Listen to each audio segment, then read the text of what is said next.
you are. Hey, all right. Good morning, everybody. YouTube was good. It's your boy Jody Joe. Welcome to Jody's Corner Live, episode 32. We're here. Good morning. I'm so sorry for the late start.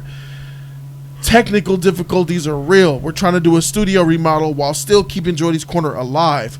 My initial plan was to tear down Jody's Corner Live, shut it down for 2 weeks, so we could totally overhaul the wiring and the setup and the clinic, just make it eco-friendly and make it smooth. Eco-friendly. So people go walk around. Yeah, it's so much going on in here, guys, and I was gonna shut down Jody's Corner Live for 2 weeks to try to make it happen, but I'm trying to keep Jody's Corner Live afloat while doing it at the same time, and just so I could stay live for you guys. Is really what it's about. Hey, don't be shutting down for 2 weeks, man. We got a show to run, homie. Like, Come on, man. I know, man. You know what I'm saying? You just gotta do what you gotta do. You feel me? You know what I'm saying? For sure. Sometimes you gotta do what it be. For sure. Yeah. So, thank you guys so much for being here. It is Taco Tuesday, and I would like to send a special happy birthday to one of our one of our subscribers. I'm proud of him. I'm happy to have him, and he was the first person to become a sponsor on Jody's Corner. Benji97, bro. Happy birthday, bro. Happy 22. Happy birthday. Happy birthday to you. Okay. Shout out to Benji97. He's 22 years old today. That's a young lad, huh? He's a youngin'. Lad. He's a youngin'. But got deep I am pockets. here. That's crazy. HC3 is here. Flash is here. Ronan Joe Genji is here. What's up? Triple. Good morning, Ronan. What's going on? Everything is good, bro. We're going to react to some Eddie Murphy and some Wesley Snipes and shit. Yep. With some Mike Epps in there. Some Wesley Snipes. Yeah, shout out to Ben. Yeah. Oh, don't worry. His taxes are taken care of. What's good, Flash? What's up, man? Oh, high five? Okay. Yeah. How you doing? I don't want to reach over the mic like this. And Got you. I might trip over this. I'm doing good, though, man. You trip over that? Like, you fall out your chair? Something, Oh, man. yeah. You never know. Sure. All right. Yeah. Just as corny as he is wordy. That's Man, Flash. I just came There out he to is. Speed Force to sit on Jody's Corners Live, number 32. Tight. You know, after this, I got to go back to the Speed Force and do some more work. And like I said, guys, Ronan Joe Triple is here. You know what I'm saying? You know, panelist. Good morning, Cyborgpedia. Good morning, everybody. Good morning. He's gonna bring some of that knowledge. Yeah. And the last but not least, we have HT3.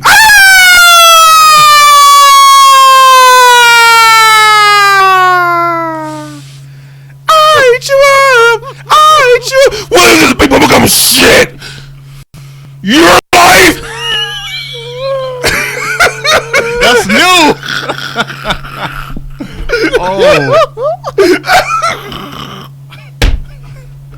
Hey, I had to put that in. Bro. That shit fire.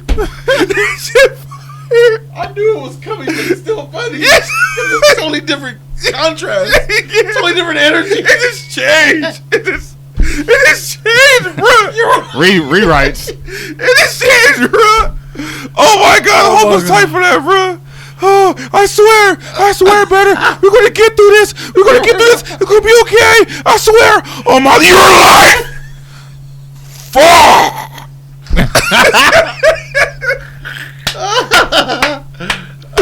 Let's go. Let's get it. Man. Look at the show popping, man. Let's go. So we got Dolemite is in the news, man. We're gonna do a reaction to this man's trailer. Dolemite has come back fresh out the late 70s. Yeah. Late 70s on into the late teens of the millennium.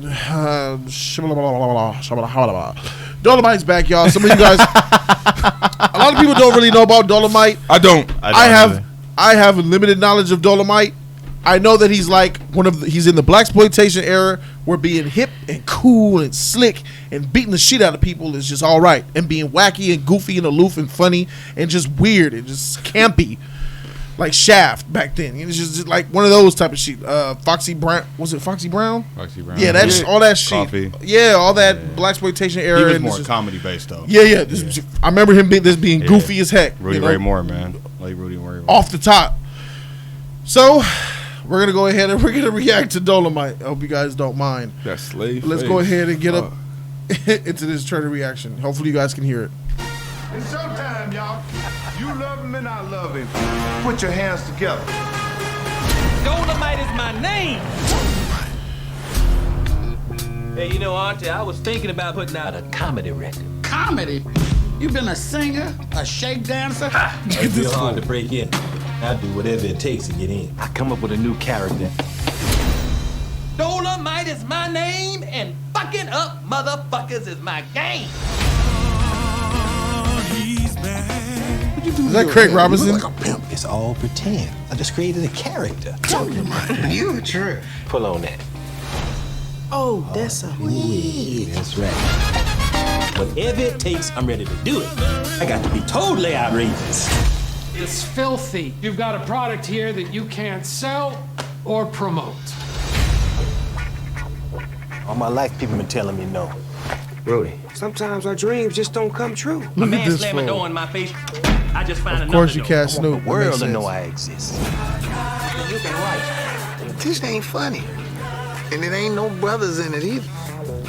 If I get up in that light with my own movie, I could be everywhere all at once. Let's bring Dolemite to the screen. The actors we hire, you're a bit doughier than them. Please no Kevin Hart. Please no Kevin Hart. Please don't put Kevin Hart in this. Hey, that's Dermot Martin. I'm offering you a role in my new motion picture. Wesley. You could just walk up here and hire me? No. Yeah. She reminds me. Oh, that's tight. It's good to see Wesley Snipes, man. It's always best to write what you know. Ain't nothing to talk about my personal life. I deal with the nightlife, club owners and mobsters and lots of pimps and kung fu. Do you know karate? No, but I'm a fast learner. I can learn how to chop me a motherfucker. Action.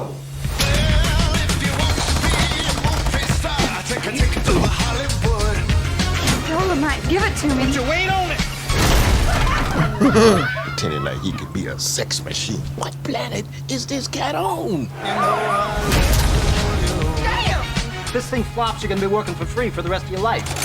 I'm so grateful for what you did for me. Cause I never seen nobody that looks like me. Oh, yeah. Up there on that big screen.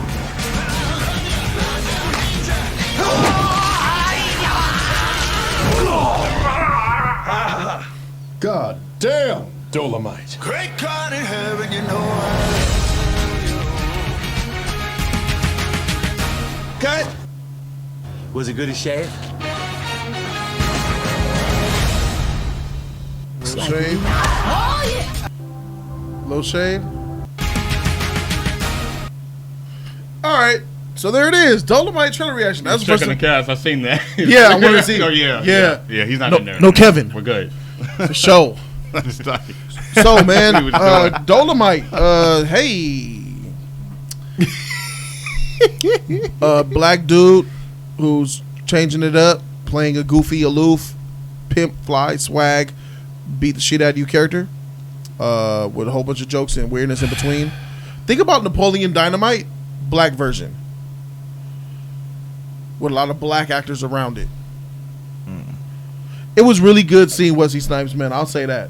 Seeing Wesley Snipes acting and being all crazy and erratic reminds me of 1990s, 1980s. I got New Jack City vibes. I got freaking White Man Can't Jump vibes. There's more comedic drama stuff, yeah. I understand. Wesley Snipes might have some career problems, but I completely understand why he was the Will Smith of the 90s as far as action is concerned. Wesley Snipes was the hottest black actor for a cool 10 years. And I understand why, because he's got a lot of charisma, man. Shout out to Wesley Snipes. It's good seeing him again on the screen. And I like that you have all these other black comedians in there. I saw Craig Robinson. You got Mike Epps. You got Keegan Michael Key. You have Eddie Murphy, of course. And there was a couple other ones that I noticed. But I'll say this. I really like that. I respect it, and I'm rooting for this film to be good. And I might see this movie. I think I will see this movie because I want it to be funny. But it doesn't look funny. And maybe that's a good thing because this is trailer 1. Django did not look like a funny movie from them trailers. Right. At all. Right. But that film was funny as freak when you got to actually chance to see it. Mm-hmm. This should be rated R. And if it is rated R, I'm thinking that it will be funnier once I see the film than what these trailers are leading on. This is like, what I'm hoping is like more funny when you see the film because they can't really show you the jokes in the trailers because it's situational comedy. I think this will be more situational comedy than just dialogue comedy. What you talking about? Blah, blah, blah. I think it'll be more of that. And I hope it's more of that. But it just doesn't look funny in the trailer. And I can understand how a lot of people will see this and be like, what the freak is this? And try to move on about their life. Flash, what do you think? That's exactly how I feel right now because when I saw it, I was like, what is this? What's going on? And I'm about to not watch this. That's the feeling I got from this trailer. It's like it didn't. It's not showing me much, and it's not trying to. The trailer's not trying, to show too much of it to the comedy part. Make it funny. It was just bland. It was just all over the place. I didn't know what to say. It's like basically it was all over the place. Okay, basically it was all over the place. But like I said, earlier, like you were saying, it's good to have all these black actors together. And having Wesley Snipes coming back. Eddie Murphy, seeing him back in the picture again, and this is. I hope. My thing is, was that Precious? No, that wasn't Precious, bro. Oh, okay. If it was, she was looking kind of better, huh? That wasn't her. Yeah. That face, it wasn't her at all. Oh, okay. It wasn't her. Look, this movie right here, man. It's this trailer. It didn't do anything for me as far as get me hyped. It's hard to put my finger on it, but it's 2019, so I'm kind of over I don't want to say black people being typecasted for comedy, but it seems like we just still in that same boat kind of as far as if it's almost a all black cast, and it's gonna be comedy, for the most part. It again, you said Wesley Snipes. It's cool seeing him in there. He gave him eyes at the table. that was funny. That was funny. Yeah. But it just feels like it's gonna be like the same thing. And when I see Eddie Murphy, all I see is the Nutty Professor. And that's just me. That's just me. Right. That's Nutty Professor, man. Like I can't. You don't see Norbit? I can't. Nah. I seen no. How you do it? Maybe because I seen Professor Moore, but yeah, that's all I see, man, in that face. In that face. In that face. I'm not really too hyped for this movie. This trailer didn't give me anything, that I wanted to see. Maybe because I didn't know, because it's based on a true story. Maybe because I didn't know the actual person, Dolemite. So Dolemite. Dynamite. He rewriting history right now. Dynamite. So yeah. So I don't feel anything for this trailer. So I feel you, bro. That's my 2 cents on that. I feel you. Shout outs to Jaquez Sherrod, Tariq Lewis.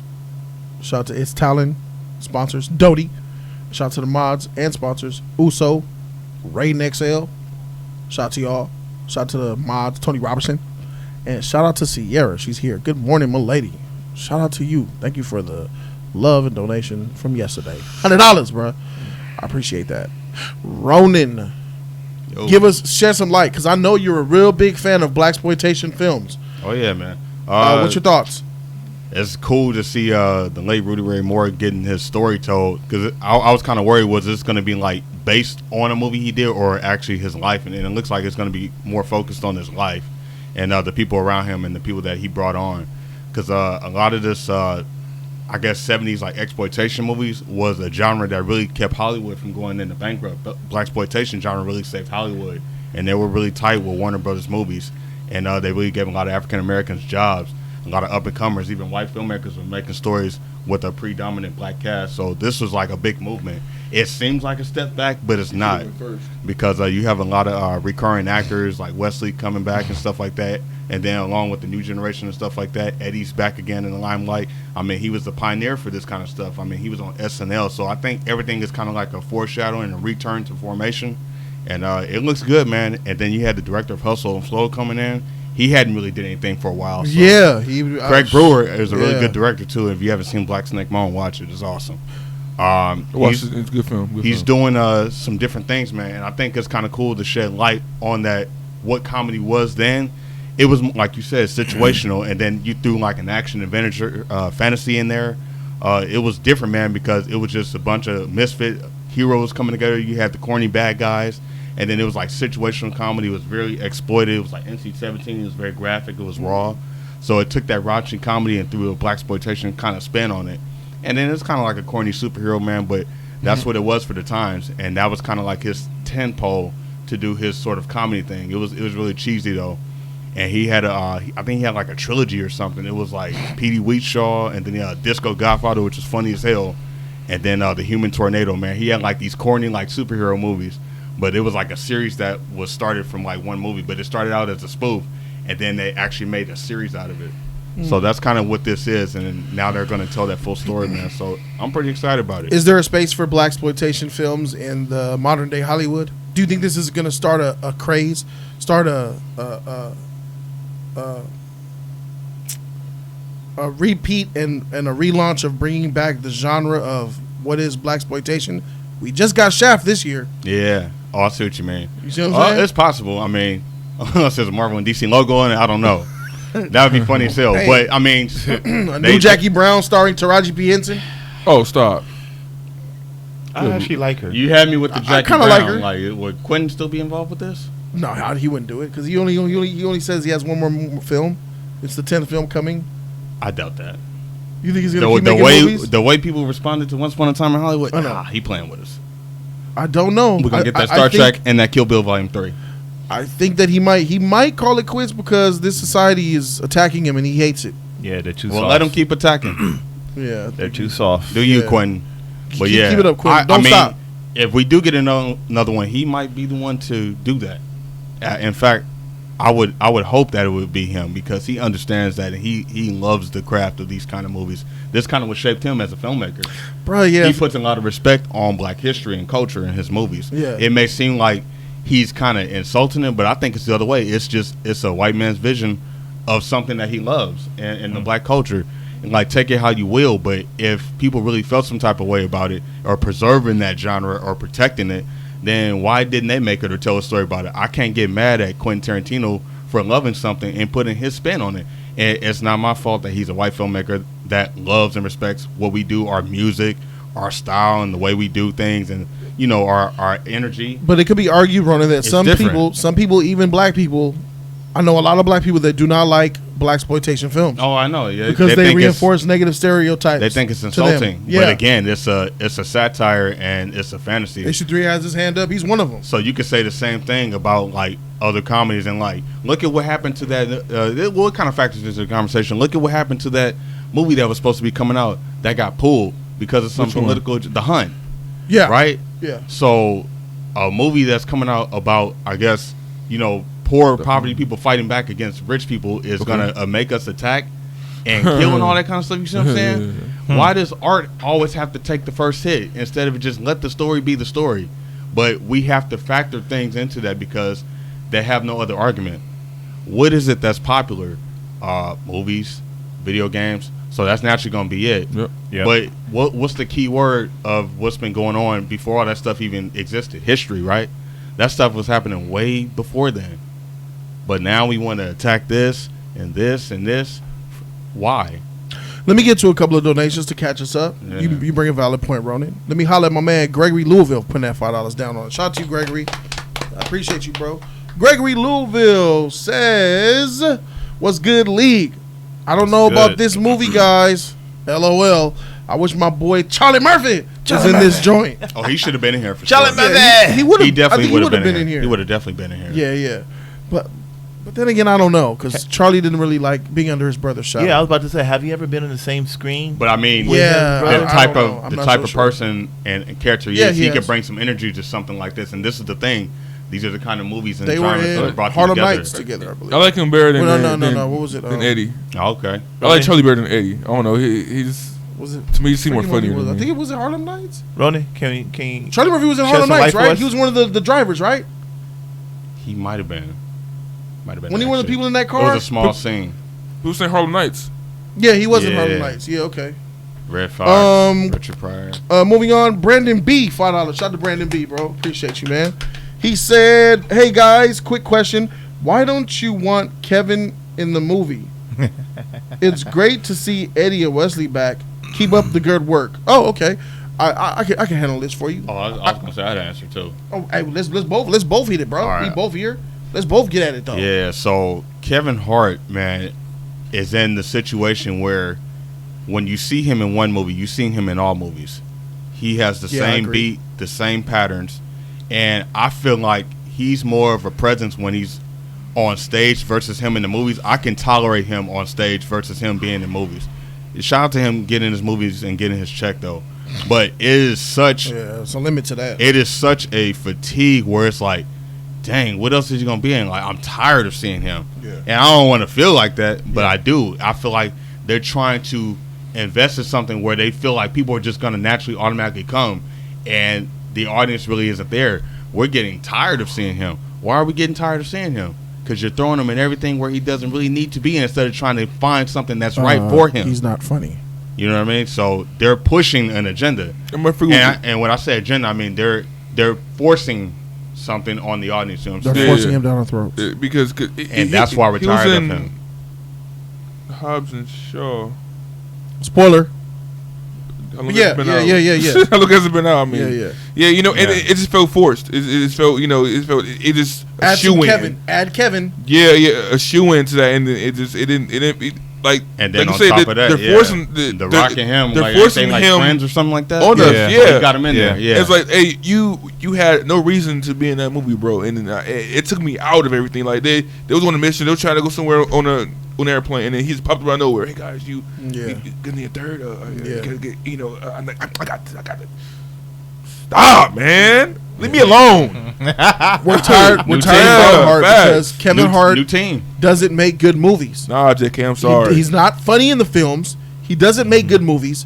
His stand-up is weak now, and he's just in the way. And we understand that he's the token black actor that they shove down our throats because that's what Hollywood thinks. Hollywood thinks that we love Kevin Hart, that Kevin Hart is automatically got the check mark stamp of approval by us black folks, and he represents us in Hollywood when he is the modern day buckwheat, in my opinion, bro. Fuck. When they put him in that dress and made him parade around dancing on SNL, boo.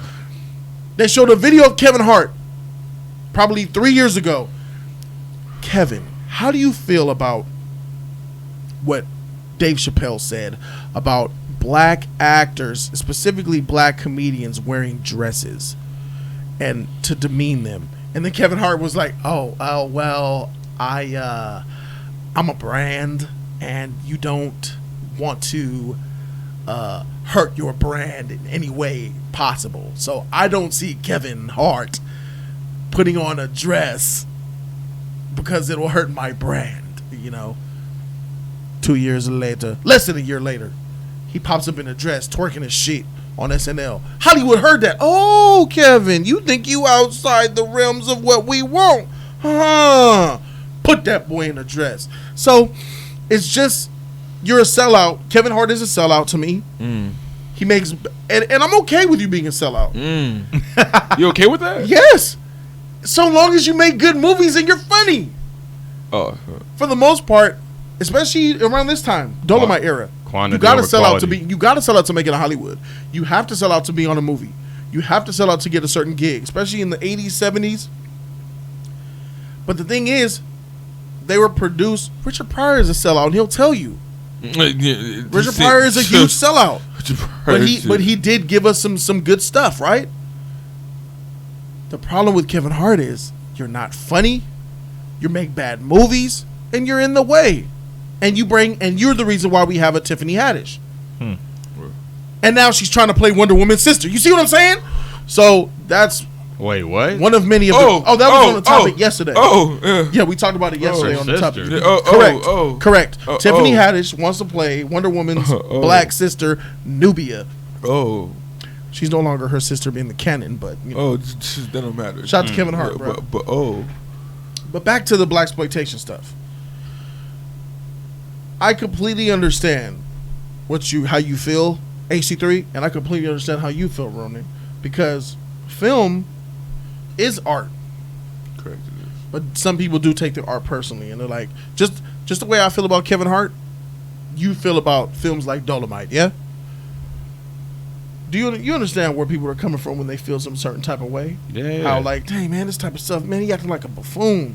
Oh, I get it. Yeah, you know what I'm saying? But you do then understand. I can separate a monkey. I understand what it is. Yeah. You know what I mean? Like, I'm surprised this is even coming out now. Like, that's great. That's a shocker because society is all effed up right now, and we can't have anything. That's what I'm saying. Like, man. so like, for me right to get this year is an achievement. Like, and then I'm a fan of the late actor. I want to see the story be told, man.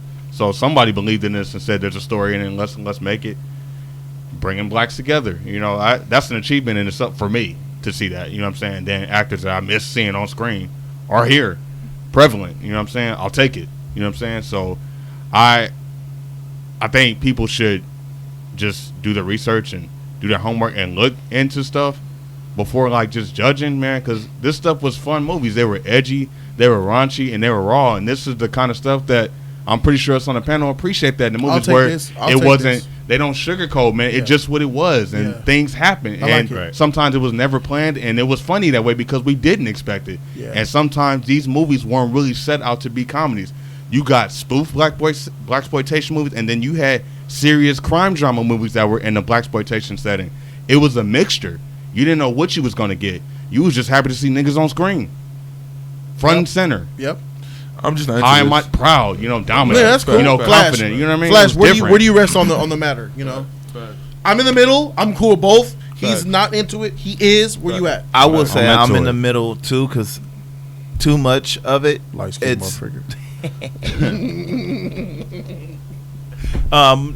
much of it. It can get really overwhelming. It could be.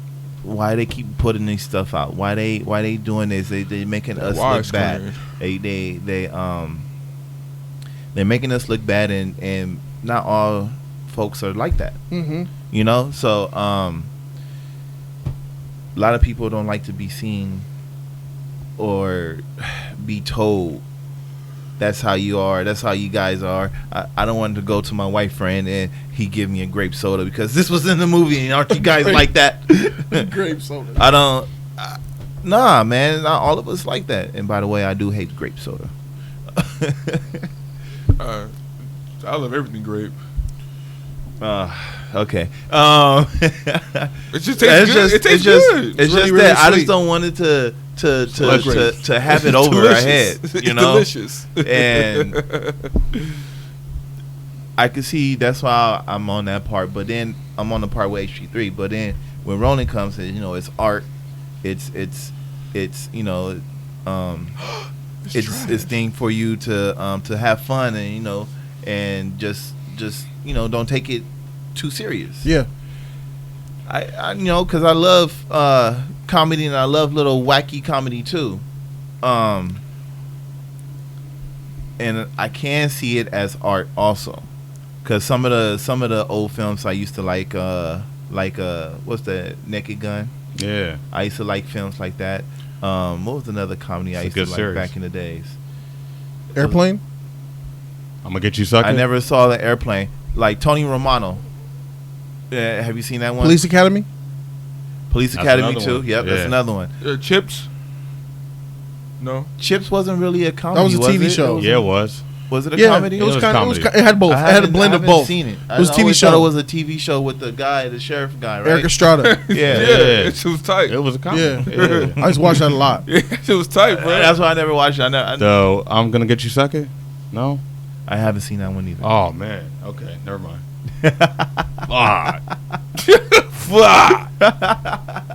But Keenan Ivory Wayans. No. He's a fan. He says he likes them. but I like the films. Like, Okay, yeah, you know? cool. So, Low Down Dirty Shame.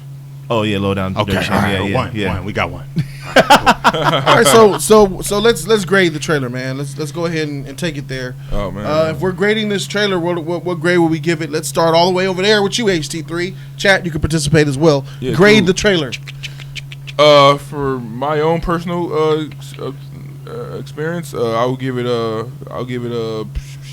I see Wesley in there. I see Wesley in there. I see Wesley in there. It's just off that notion alone, and me not knowing that much about this. Rating gave it a B. Dodie gave it a C. I give it I give it a D plus. A B plus. Cool. That's not bad. A what? B plus ain't bad. Squeezy gave it a B. You got a higher grade than Squeezy. Original Hebrew gave it a B plus. Original Hebrew. What you give it? What? D plus. D as in dog. D as in dog. That was D plus. brilliant. Oh. All right. Dang. Flash. Oh man, just for having all the actors in there, the good comedy actors in there, Don't take my grade. I'm gonna have to give it a C plus. Okay. Solid. The actors, the style, the time period. I like the campiness. I like the blaxploitation to an extent. I know when it goes too far. I don't think it'll be going too far in here because you got Wesley Snipes in here, who's I give it a B minus. Ronan. I'll give it a B plus, man. I want to see the story, man. It's long overdue. Looks good. All right. Yeah. So we got CBF. Oh, GM97 says F. Wow. Deception. Kid Tyson gave it a C plus. Disgrace. Anton B. Z Shot Media doesn't like it. HC3 gave it a D. And same big old fat D Yeah. for CC. Yeah, John Cortez, man. HC3's a savage. Yeah, it seems that way. All right, so thank you guys. That's it for that topic. We're going to go ahead and move on.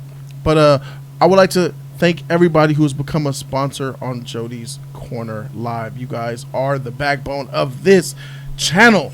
Tiers are how it happens. Those green names with the icons next to it, oh, it's because of the tiers of Jody's Corner. We have 4 tiers. You can become a sponsor today. Show your love. Because for tier 4, for $5 a month, you get your own emoji and you get access to the sponsors only live stream. The last Thursday of the month, sponsors only live stream, $5. For $10 a month is tier 3. You get all of the tier 4 perks, and you get a special weekly trailer reaction request that will be reacted to by me. Any trailer, all time. $24.99 a month.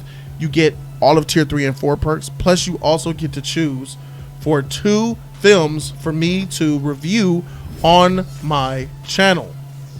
It's an amazing value. And for tier 1, God, King, Daddy, Xerxes, you get to choose the topics on Jody's Corner Live. We have a sponsor's choice topic that's going to be airing right here on the channel. And you also get to choose for a TV show for me to react and review and watch on Jody's Corner. Sponsors are putting their coins up in the air, all up in the chat. Coins up in the air. Coins up in the air. Look at them. Look at them. Ha, that's right. Hey, Flash, what are you doing? Are you for the coin? Are you about the coin? Are you going to coin, Flash? Flash? Are you about the coin? That sounds so. Is Flash gonna coin? Is that his intent? Is it your? Yeah, it's up there. Is it your intent to coin, Flash? And Flash's coins are up. My ass hurt. Like your what? Huh? Your what? My ass hurt. Okay. Sure.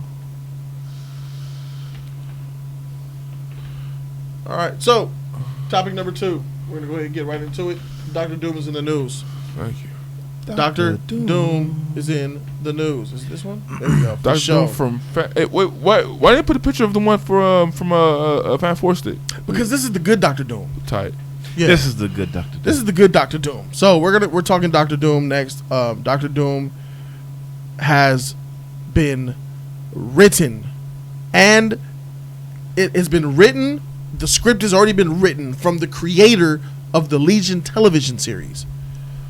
So the creator that does the show Legion, or did the show, because Legion's off the air now, right, Ronan? Yeah, finale just ended. Yeah. So Legion creator on FX wrote his own script for Doctor Doom, the film, right? That's dope. To be an MCU version of Doctor Doom. Yes. To be, and he wants to pitch it to MCU, to the MCU. He made it for the MCU, but he also says that he has a lack of faith that the Doctor Doom script will get picked up by Marvel. But he's kind of, so he's clearly out of work, right? Because his show's over. So he's like, shoot, man, you know what I'm saying? Maybe he has insider knowledge, or maybe he assumes that Doctor Doom will be part of Phase 5. Jody Damas. And he wrote his own script for Doctor Doom, and he's putting it out there, and the fans are catching it, and they're retweeting it and spreading it all over the place. So what I want to know, what's your guys' idea on Doctor Doom being in the MCU, and also the script being made by the Legion creator? Would you roll with that, or do you want the MCU to do their own guy, find their own guy, and do it their way? Who wants to hit that one first? I'm gonna hit it first. I'll go last. Okay, because you guys got Doctor Doom. Pretty much. Yeah, pretty much. The Doctor Doom script, man, coming from a guy who did Legion. Yeah. And I didn't watch the Legion TV show, so I haven't watched it, but I heard bad things about the show. I heard it wasn't good at all, which scares me. So I'm not sure on how well this Doctor Doom film will do. So the only thing I can say is I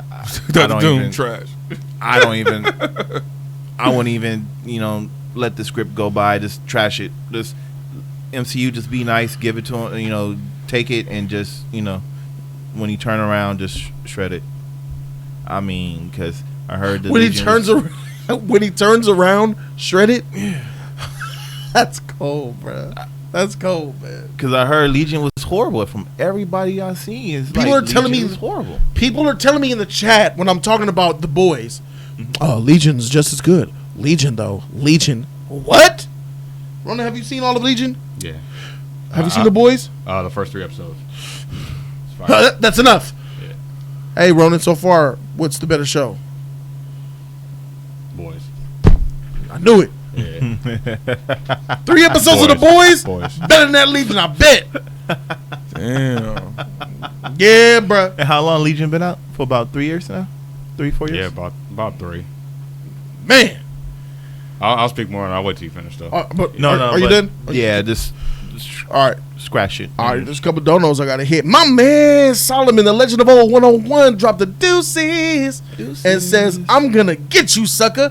Classic, yeah. I'm gonna get you, sucker. Classic, yeah.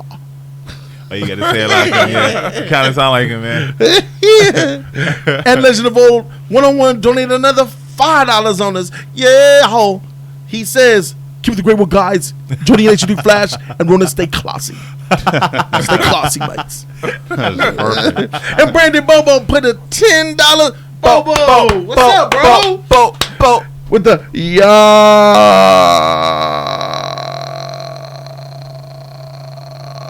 shout out to you, Bobo, man. Where the freak you been, man? Hey guys, in case you guys don't know, Bobo got a great job, and it requires his full attention, time, life, brain, soul, everything right now, man. Bobo has a great job, and that's why you ain't be seeing him in the league, man, because he's working all the time, and it don't line up. Live streams and stuff he don't have the time. So when he finishes pushing through, he'll be back. Have no fear, because Bobo will be back, and hopefully he'll be queer. Shout out to he also says, "Oh yeah, Lakers." Lakers, man. Lakers, bro. Clippers all day, man. I don't want to hear that shit. Clippers all day, man. Clippers. Freak out here with that talk you talk. That riff-raff on my channel, bruh. This ain't no Clippers. This ain't who's gonna get Lakers, that game? Bruh. Who's gonna get that? Who's gonna get that gift? Who gonna get the win? I got a dub on the Lakers. Game 1 of the season. I got a dub on it. Kawhi got LeBron's number, but Anthony Davis got Paul George's, and everyone else is on that team.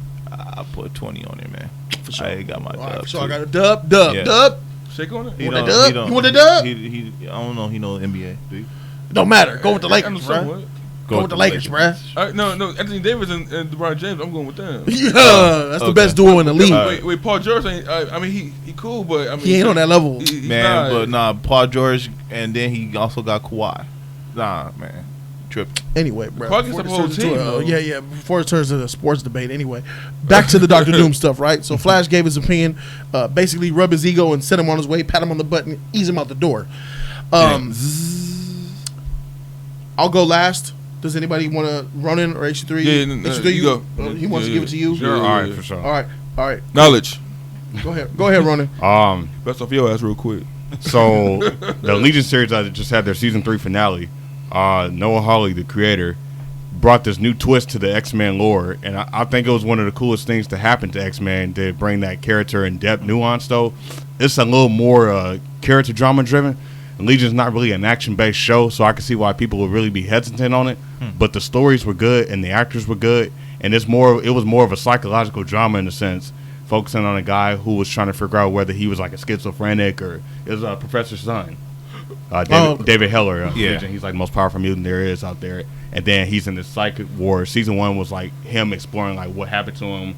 Was he really going crazy and things like that? And then the last 2 seasons kind of branched out and explored other characters and things like that. When you're talking about Dr. Doom, because he's not a superhero, it's more of a villain. So I think if you're bringing a psychological take on Dr. Doom, I think that could be kind of interesting, though, because you have to make these characters pop. We already have the heroes established, so we're talking about a villain coming into the MCU, and they don't have the best track record when it comes to villains. So I think giving a villain its own movie, I think, is a good starting point to really focus on him and expand on him, so you don't have the heroes in the way. We get to follow and focus on the bad guy. Jody Damas. You know what I mean? I think this is a good way to go, and I think it will bring some new energy and a new light to Dr. Doom. His writing is pretty good, but again, that's television, so that could differentiate from a movie. I haven't seen the script, so I don't know. But, I mean, again, I like what he did on Legion, and it wasn't bad. I just think people were hesitant because it was on Fox, and it was a slow burn kind of show. FX. Yeah, but it's still under the. I know, but FX is a totally different brand of quality thank than you Fox. And I want to address that FX does put out quality. Yes, they do. Yeah, so yes, thank you. Yeah. FX yes. I want to see what it is. I want to give him a shot, man, because I do like Noah Hawley, man. So you would give this script, if it was up to you, you would greenlight the script and, I would greenlight and let it come out in the MCU? Dr. Doom needs a movie, bro. Yeah. I'm with it. I like that. And I like that. I like Legion, man. My man Moon Soo donated $5. Shout out to you, Moon Soo. Thank you for the donation, brother. I appreciate it. Moon Soo, I appreciate you. He says, Dr. Doom is my favorite villain of all time. Okay, tight. He has been wasted in every movie. Yeah. I'll be pissed if they mess him up again. Hey, man, you got to welcome to the fray, baby. Where our heroes come out, sometimes they get washed, and we got to be sad, bruh. I'm a Superman fan, and that's all I should have to say. That's hey, C3, what you got? But I'll talk about that, Moon Soo. Have we ever had a villain film? No. Never, huh? No. Never, huh? The only time we seen him in film was in those 2 Fantastic Four movies. No, I'm saying in general. Villain period. We never had a villain film, huh? Yeah, Joker's coming out this year. He's talking about as of right now. If you count Spawn, right if you count Blade, Squad, they're not Suicide villains. Squad? Suicide Squad. We're the bad guys. What we do? That's a villain. Okay, I guess, but I guess, but they're never been really like pushed like that. You know? I mean, it depends on how you look at the Dark Knight. I mean, who's where? We talk about that before. You already know. What you think about Dark Knight? But I feel like he's right. Brianna said Maleficent. I mean, I think we're talking about superheroes, but superheroes. Yeah. But Maleficent. And I don't really count Suicide Squad, man. Like I know they're bad guys. I know, but they was doing good things. You know, because they had to. Don't matter the case. They was doing good things, bro. Like don't matter the case. If somebody gets paid to carry my groceries, If someone pays 10 G's to a man to carry my groceries and he's a killer, that don't make him a good person. I get it, but they wasn't doing. They were saving the world. Oh yeah, that's with right. with Venom. gunmetal to their Venom, anti-hero. That's anti, bro. Carnage is coming. We never had a legit villain film. Suicide Squad, bro. Joker. We talking about Joker's coming. Oh no, I'm talking about as of now, bro. They was doing Suicide good Squad. things. They was doing Suicide good things in that movie, man. They saved the world, man. Dr. Doom. I mean, Let me tell you about Dr. Doom is not a bad guy. He's smart. He's an intellect. He's a villain, though. But he's a villain, though. No, he's Magneto. What he's doing is the right thing. He believes what his way is the right way in his mind. But he's a political guy. You choose in the way his mind. He believes, but to us, man, you're evil. No, it's a matter of perspective. You know how I'll only bring this up just for reference. Let's not talk about it. Okay. I'll just bring it up for reference. Okay. Some people think we should kick all the Mexicans out of the country. Some people think they should stay. You see that? One is the villainous. One is not. Okay. Which one is? I don't know. That's all I'm gonna say. Yeah, I ain't saying that. That's it. I don't know what happened with that. It's a matter of opinion. That one left. It's a matter of opinion how you look at it. Yeah. Dr. Doom is the same way. His ideals, the way he. That's every villain, though. Some of the things he's done has been actually. That's every villain, though. Like No. Every villain thinks that they're doing the right thing for the most part. No, that's not true. Okay. That's not true. Joker doesn't believe that. He knows what he's doing is wrong. You think Bane thinks he's doing the good? I said fulfilling Ra's al Ghul's destiny. I said for the most part, bro. I said for the most part, man. No, there's only other people. There's only a few of those people with the ideal villain: Magneto, Dr. Doom. But he was like a anti-hero. Dr. Doom is the same way. He's not really a villain like that, you know. So I'm just going. Magneto's out for him and his kind. He's out for him and him. I'm going. Hey, Magneto at least he's trying to help his kind. He's just helping himself. He'll help you if you're down with his cause. See, that's what I'm talking about, man. Destroy you after I'm not down for your cause. You'll die. Yeah, gang. That's how it be. That's a villain, homie. Magneto do the same thing. No, I'm not down for this. He'll let you leave. He'll let you leave, bro. He'll let you leave. He'll let you leave. Give me a choice. You ain't coming to my secret base. You ain't coming to my secret fortress. Talking about you gonna never again and leave alive. It depends on where you are. The humans have played their hand. Now let's play ours. You saw how he did mistake. He left her to die. Sorry, my dear. You're not one of us anymore. He didn't kill her though. He left her to die. He left her. But that was his love though. Wait, she didn't even die. She just got a turned human. How you know she didn't die? Well, he didn't. He just left her. He didn't kill. Yeah. You know what I mean? Like so they're not the same, But that's bro. different because he loved her. He loved her. If it was someone that he didn't care about, you know. Magneto and Dr. Doom share very similar ideals. They're similar.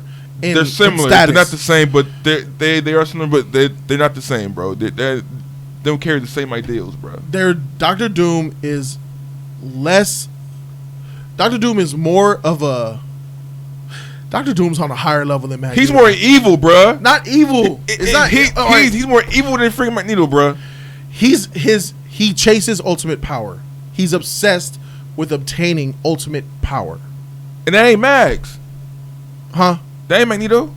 Yeah, it is. He wants to be on. Yeah, he wants to be. He wants to be powerful. He already powerful. Magneto's already OP. He already got it. He wants to protect the mutant race. That's all, man. All right, man. Well, it's like you, man. You want to take your race, you know, like that's not being a bad person, you know.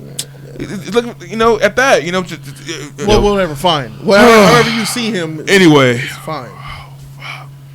I feel that this is I would rather have, and me not saying Legion.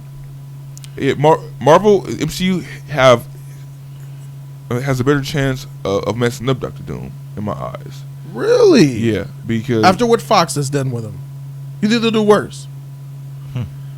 I don't think they could get much worse than that. I mean, Fan Force was the bottom of the barrel, but that wasn't really Dr. Doom. It was like a toy version, something like that. Like it was like that was him. That him. movie, that whole movie was a dumpster fire, bro. I'm just saying. It was. So I feel they won't give him justice. They won't make him menacing enough, in my eyes, and that's what Dr. Doom is, and they'll try to kiddify him, put that Disney sprinkle on him, and I feel that for Dr. Doom, he needs a serious tone, a serious take on his character, because I agree. He is that dude, he's one of the top villains ever. Yeah. So for I feel, and that's been the Achilles heel of Marvel. With the exception of a couple, they can't do villains. So I'm just looking at the track record. The track record tells me I'd rather go outside than go to the MCU, man. Like don't this just if I have an option, either a script for a villain, the MCU, or somebody else. Oh, okay, who is somebody else? Yeah. Period. Because other people aren't influenced, or have that Disney sprinkle over their heads, like damn, okay, if I do this, they won't accept this, I gotta get it, damn, look that, and Disney, oh, that's too dark, that's too greedy, that's too real, change it up a little bit, make them smile more, they have a lot of people over their heads, they can't really do what they want to do, in the MCU, so I feel that I'll go outside 100%. All right. For said. For Doom. HC3 has spoken, and Q Reviews put $5 on us, bro. Shout out to Q. Q. Thank you, Q. Shout out to my man. I hope everything is well with you, man. Everybody check out his channel. He's a movie reviewer himself. See if you like his content. Tubashian12 dropped $10 on us. Shout out to Tubashian with the $10. Thank you very much for the donation, brother. You want to have your question answered? It is saying Doom is the best. Hey, blah, blah. God dang. Tubashian12 says Doom is the best way for the MCU to go. School's back in session next week, so back to teaching. Really enjoyed debating with you this summer. Tight, man. Tubashian12. Yeah, that motherfucker was on my head this whole entire freaking every live stream. No, Jody, you're wrong. I disagree. Every freaking level. He don't agree with. Tubashian12 agrees with probably 10% of the things that come out of my mouth. 12%. Yes. And 90% of J3s. I appreciate you, Tubashian. Yeah, two different opinions though, so his more lined up with what J3 thinks, and that's fine. A weaker opinion. It's been nice, Tubashian. Titan Gains, $50. What? Good Lord. Titan Gains. Oh, Titan, and it don't look trolly either. He finna add some knowledge question. He actually has something to say. Because Savage not here. That's why Savage he ain't here. No Savage, so no Savage, no troll. So he used to get me too. Oh shoot. Titan Gains put 50. He says, I hope they do Doom justice. Mm-hmm. He's not an evil character. He just wants the best for the human race. Okay. Unlike Magneto. In the comics, he even went to the god of Wakanda to be judged, and there was no evil intent in him.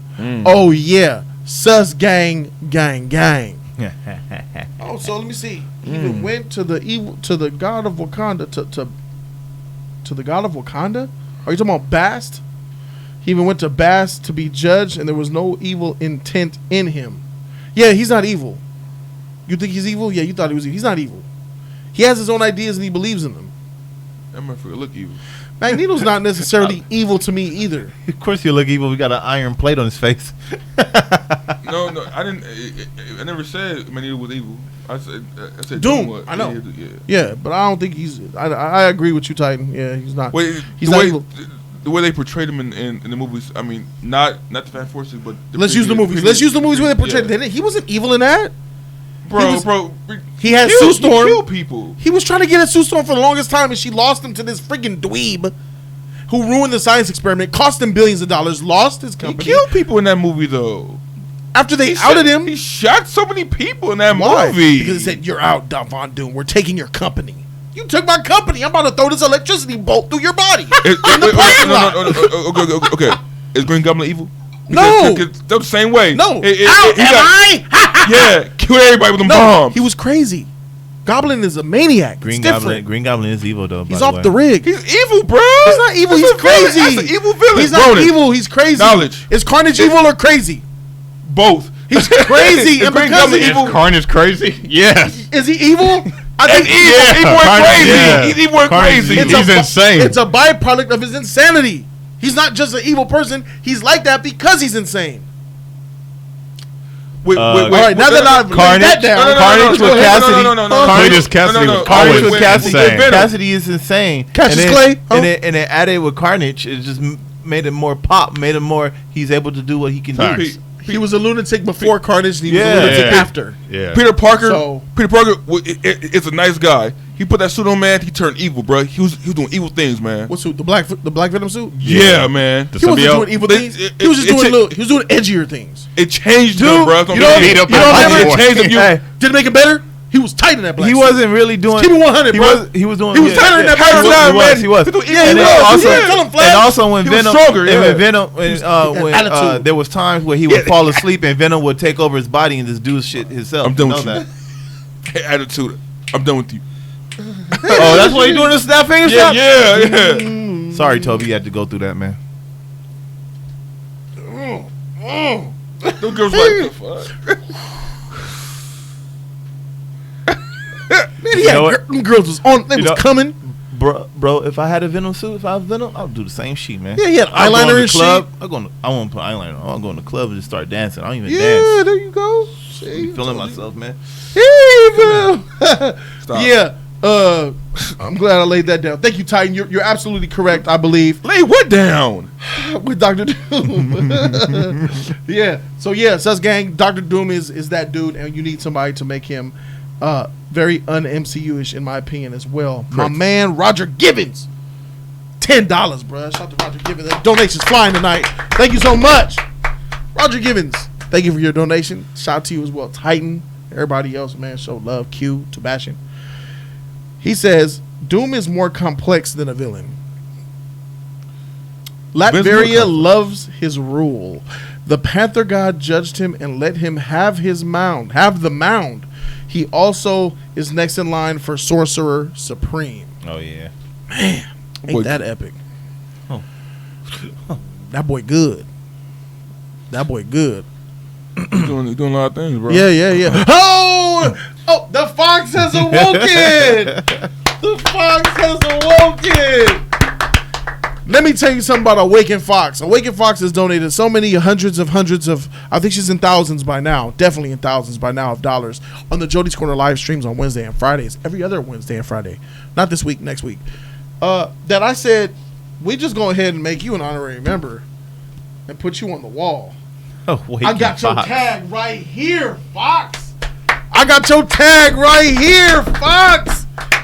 Right here. Honorary. Gotta put you on this wall, girl. Speaking, man, let's go ahead and do that shit now, bruh. Freak it, bruh. Ronan, where can we put the fox? I think I got a place for the fox. Got a place for the fox. Got a place for the fox. There you go. Awakened Fox, you have just been immortalized. Welcome to the Wall of Fame, Awakened Fox. Members of the $500 club, get on my wall in Spider-Man Into the Spider-Verse version. You know, we slap the little graffiti, slap you on my street wall right here on the corner. Thank you, Awakened Fox, for your amazing support and your epic level of commitment to this channel and making it better and helping it grow. Real talk, Awakened Fox, thank you so very much. I appreciate you, and we couldn't do this without subscribers like you. I appreciate you so very much. The fox has spoken, and the fox says, the most pure evil I seen is in Doomsday. Now that is evil. Reverse Flash is evil. Reverse? I mean, that's outside of my expertise. That's evil with like just like no You know, it's not. He's not really evil. It's like a. He's not really aggression. Doomsday, I agree with. Like, can we put that to the side? She's right. Yeah, with Doomsday. That's the embodiment of what evil is. He created by evil to do evil. Yeah, that's it. Yeah, but it still could be. You could be evil and still have ideals at the same time. Doomsday doesn't have any. No, Doomsday just want to kill. I know. So we're putting Doomsday to the side. All right, yeah, we all agree Doomsday evil. Yeah. Doomsday's evil. So with the Reverse Flash, that's not Professor Zoom. That's someone else. Reverse Flash is Ebor Thawne. Okay. No, I be getting them mixed up. Right. So Reverse Flash is. Yeah. I read about him. He was in Flashpoint. He was in Flashpoint. Oh yeah. Yeah, he's kind of evil, man. What he did in Flashpoint, that was some evil. Why you do that? That's he wrote his timeline to make the Flash change the better. That's what he wants. He didn't do. Man, he did that shit because he was evil, bro. He turned the time around. He had to make sure his mother transformed all the heroes. Yeah, bro. He was beating the shit out of Flash too, bro. He was killing people. That was an evil scheme, man. His main thing that he really wants is to make. I'm probably getting them mixed up again. Reverse Flash. He needs Flash to exist. Well, Reverse Flash needs the Flash to have his Speed Force. To have his power. Right. Yeah. Right. But he does want the Flash to get better, if I'm not mistaken. If you guys correct me, Ebor Thawne was Reverse Flash. All right, that's what I thought. Yeah. If you guys can just correct me, I'm probably getting them mixed up with Professor Zoom. He wants to make the Flash better to get him stronger to make the knowledge of the Speed Force, but he wants the Flash to better himself. And also, it will make all the speedsters better. Yeah, so he can be better. Yeah, because he's a carbon copy of Flash. Basically. Everything he is coming from Flash's. But then, it could be the one that's completely opposite. Just I would say Professor Zoom is the one with just... I think, you know what? I think Professor Zoom is the... I think Reverse Flash is evil. Based off the comic that I read, Flashpoint, he was evil. I mean... He was killing everybody. Yeah, he was evil. Why are you doing that? Like he didn't have he will kill people if Barry has feelings for them, and then he sees that Barry is slowing Barry down. He will kill him. I was reading another comic. Where I think it was a Wonder Woman comic, and Reverse Flash came to this house, beat the Flash up again, was effing up Wonder Woman and shit. One of them was Cheetah. And Cheetah and Reverse Flash took on Flash and Wonder Woman. I think that was Flashpoint, wasn't it? No. It was a Wonder Woman comic. Wonder Woman was helping Flash with something, and Reverse Flash and Cheetah came and did some damage, bro. And it was very graphic what Reverse Flash was doing. I think he broke Wally's leg or Perry's leg, but it heals back. It was blood all over the place. He was punching, blood's flying all everywhere and shit. Wonder Woman trying to get that Cheetah. Bitch. And then arms. After Reverse Flash wrecked Flash, he came and helped Cheetah with Wonder Woman, and she got wrecked. It was too much. Yeah, it was an old book I read. So it was Wally, not Barry. It was Barry. Okay. It was Barry. But yeah, man, he showed up and effed everything up. Some orange, bro. And he was talking trash to him. I remember reading the doc. He was talking, Barry, I'm gonna kill you. Saying all kind of shit. I'm like, what the fuck is this problem? What's his deal? Anyway, man. I think he's evil. Do you think he's evil, Flash? I think he's evil. That was Zoom. Oh, they said that was Zoom. Zoom.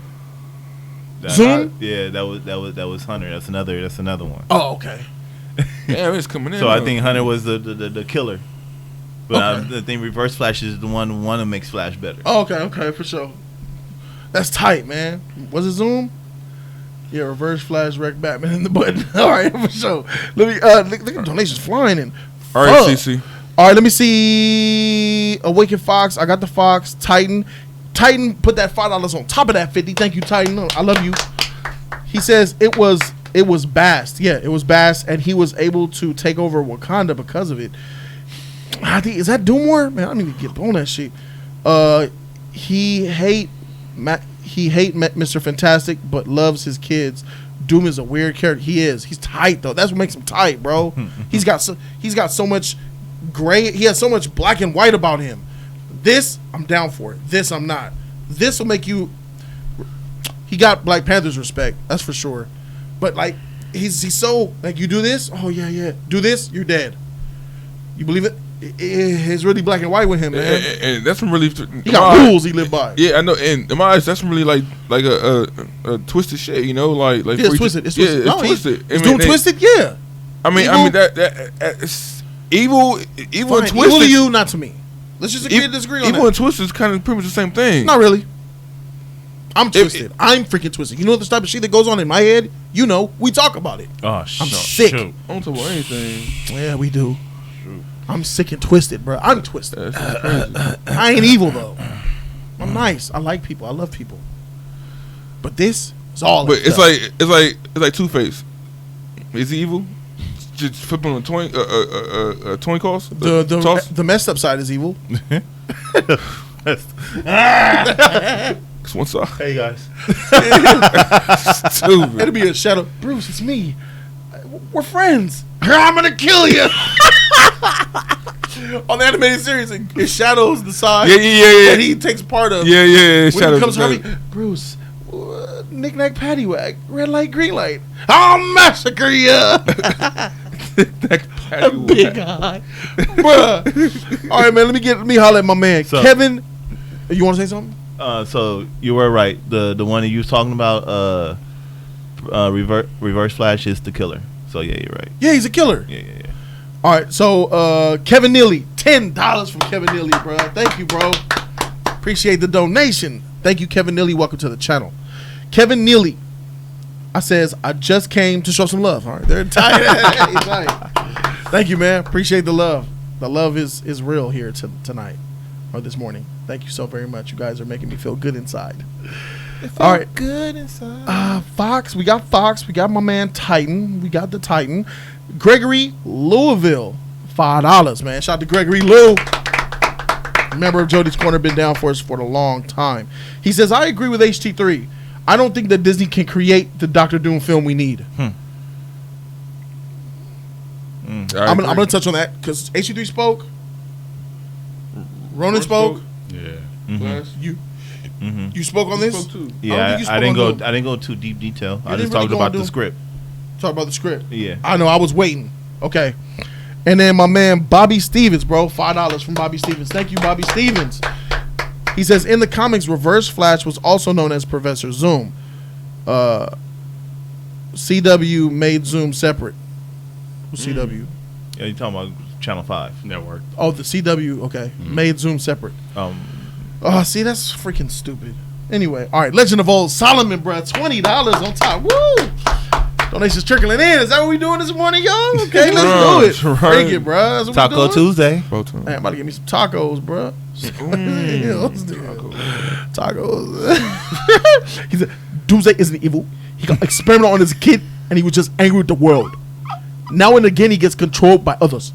Blame the Kryptonians for its origin. It's like the Hulk if he didn't have David Banner. David Banner. he put David Banner? Yeah. He put have Banner. My bad. He had Banner.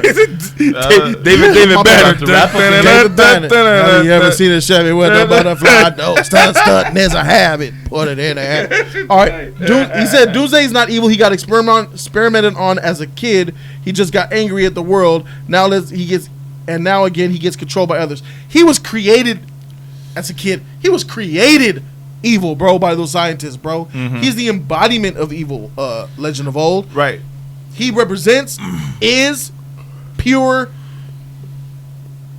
evil. I'm calling it evil because he's stupid in the head. So he doesn't know he's evil. He just wants to kill everything. Just kill shit. And anybody that's oh god damn! Hey, Sid B!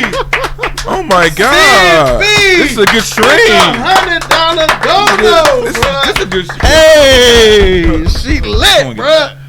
Sid B making it bleed, huh? Hey, triple. Oh yeah, you haven't heard after in a long time. Triple. Yeah, can we hear that triple again? Please. Triple. There you go. All in my ear, tight. Sid B, thank you so very much, man. What is all that? It's red. All that's like says. What is it? Right. Showing high. What's this? Oh, it's fun. It's a bunch of fun. All right. Okay. The consistency on your channel is real. I love it. I'm in and I'm out. Keep grinding, my dude.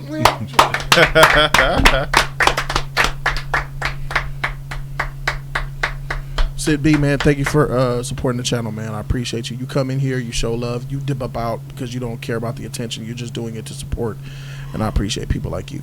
I appreciate all of you, actually. Love y'all. Even the haters who thumbs down the video. I was late this morning, so I understand why they did it.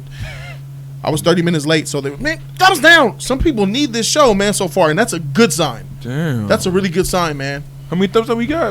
It was like 30 this morning when we first started. God damn. There's like, where's Jody's Corner Live? Thumbs down. Start on time, you bastard. Man. Yeah. Triple. And I apologize, but, you know, I'm having a lot of technical difficulties with the studio. I'm trying to do a remodel while we're still doing our live show instead of shutting it down for 2 weeks like I should. The dislikes did drop because when I first was there, it was like 40 something. Now we had 20. Oh, see, they're fans that watch. He's back. I'm sorry. I'm sorry. Like when they like the dislike go away. Yeah. So yeah, I get it. I get why you guys did it. I understand. It's part of the business, right? That's you know, crazy. hey, I strive to get better every day. But yeah, back to the hey, you're welcome. Hey, shout out to you, Legend of Old. It's all good. Shout out to Z-Shot Media, man. All y'all, man, showing love. Paper Rains here. That's why he thumbs it down? Yeah, man, that's why I did it.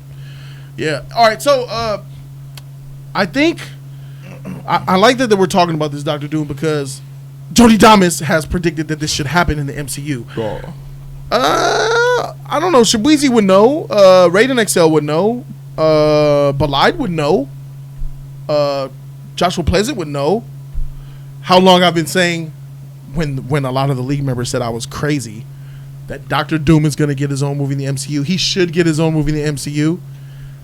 Now I believe that this isn't clad proof. This is just shows that it's out there. It's out there. Yeah. It's out there. You know what I'm saying? And that's all you want, right? I do believe Dr. Doom should get his own film, and I do think that he will get his own film. MCU is taking the direction of targeting villains. How do we know? Loki. Loki's getting his own show. He was the MCU villain at one point. Doom is 10 times the villain or anti-hero that Loki ever was. To be honest, Loki in the comic book is very ugly, and he looks nothing like this Loki in the MCU, bro. And he's nothing like Loki. Tom Hiddleston made Loki likable, correct, handsome, charismatic, swag. Loki, the real Loki from the comic, bro, he ain't nothing like this dude. Yeah. Nothing, bro. So yeah, shout out to Tom Hiddleston. Hey, they said Luke Evans as Dr. Doom. Oh my God, that could work, bro.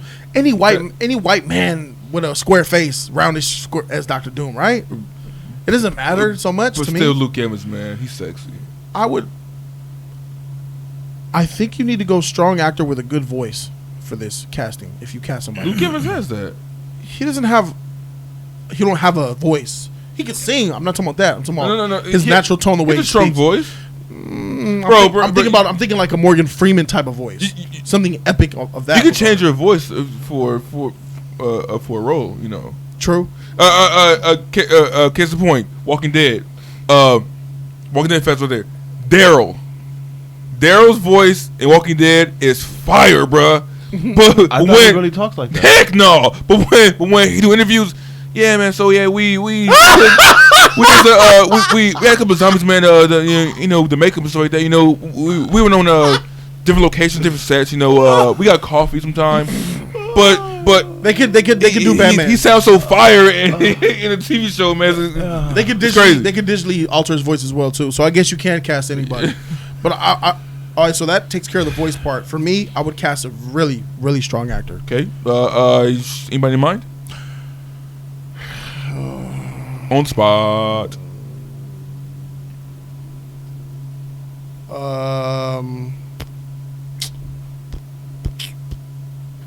Leonardo DiCaprio? No. He would not play Dr. Doom. I know that he won't be. Okay. But if I'm casting, I'm coming to Leo. Okay. You would pick. Yes. Okay. I'm thinking more of a realistic. You know, who do you want? You know, Leonardo DiCaprio. But he won't be casted. So can you pick somebody that you would think could be casted? Oh, who do I think that Marvel will cast? A European that has 3 films under his belt that we don't know nothing about. Yeah, okay, because Marvel. I mean, Leo is not. Yeah. I don't see why Leo would turn this down. We just got Joaquin Phoenix playing the Joker, and why Leo can't play Dr. Doom? That shit would be fire. He don't got the look. And they were just. What do you mean the look? He's behind a mask, and yeah, he did. He put scars. I know. I mean, but Dr. Doom is a physical presence. Like he's very. Leo's a physical presence. You see, hey, Leo's big, bro. No, he's not. Leo's big. He has a big, thick body, and he's not short. Leo look like he about 6'2". Leo like 5'8". That's what I thought too. Leo is big, bro. Leo's like 6'1", 6'2". Leo's big. Leo looks short, but he's big. His body is big. He's a naturally big white boy. Oh my Dang. God! How tall is he? He's 6. 6 foot? He's taller than that. He's big. He's taller than Brad Pitt. You saw him in Once Upon a Time in Hollywood? Yeah. He's taller than Brad Pitt. He's 6. Leo's a big white boy, bro. That's what I he got thickness too. That's what I thought too. I thought it too until I was watching him in film. I said he kind of big, like not just height, but big. He got a big broad shoulders. He got a thick abdomen. Look at this. When you see this picture, this picture, but then look at his legs. It's like it just keep going. Leo ain't short, bro. Yeah, man. Look, watch. Right. He'll go. Like, just keep going. Where'd you get that photo from, bro?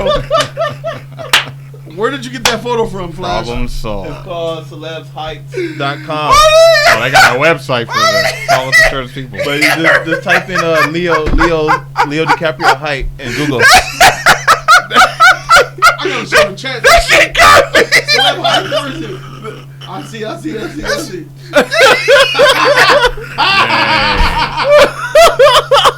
crazy. His legs just kept going. I was rolling. I was like, dang. Hey, check it, right? Leo, right? Look at this shit. Hey, look at this. That's Kate Blanchett with heels on. But look, Leo's legs just don't stop. Look, la da da da da, la da da, legs. God damn! Look at all that leg. All that leg.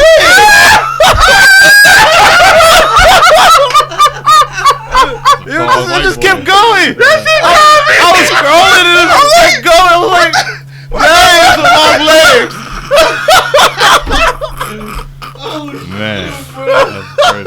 Look at them legs, bro. Them legs, fuck, they're long. Legs, bro. They're long. That's a lot of legs. That's a lot of leg. That's a lot of legs. Oh man, how gangly them legs are, bro. Bro, is that a real picture? That's him, bro. It's real. Leo got a short torso, long legs. Me, regular short legs. Short legs. Shit, we need to switch.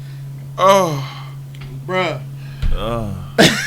There is your Leo. So yes, Leo is he's solid, man. He's solid to me, man. And I think I would cast Leonardo DiCaprio to play Dr. Doom. That would be probably the best villain performance you've ever seen in your life.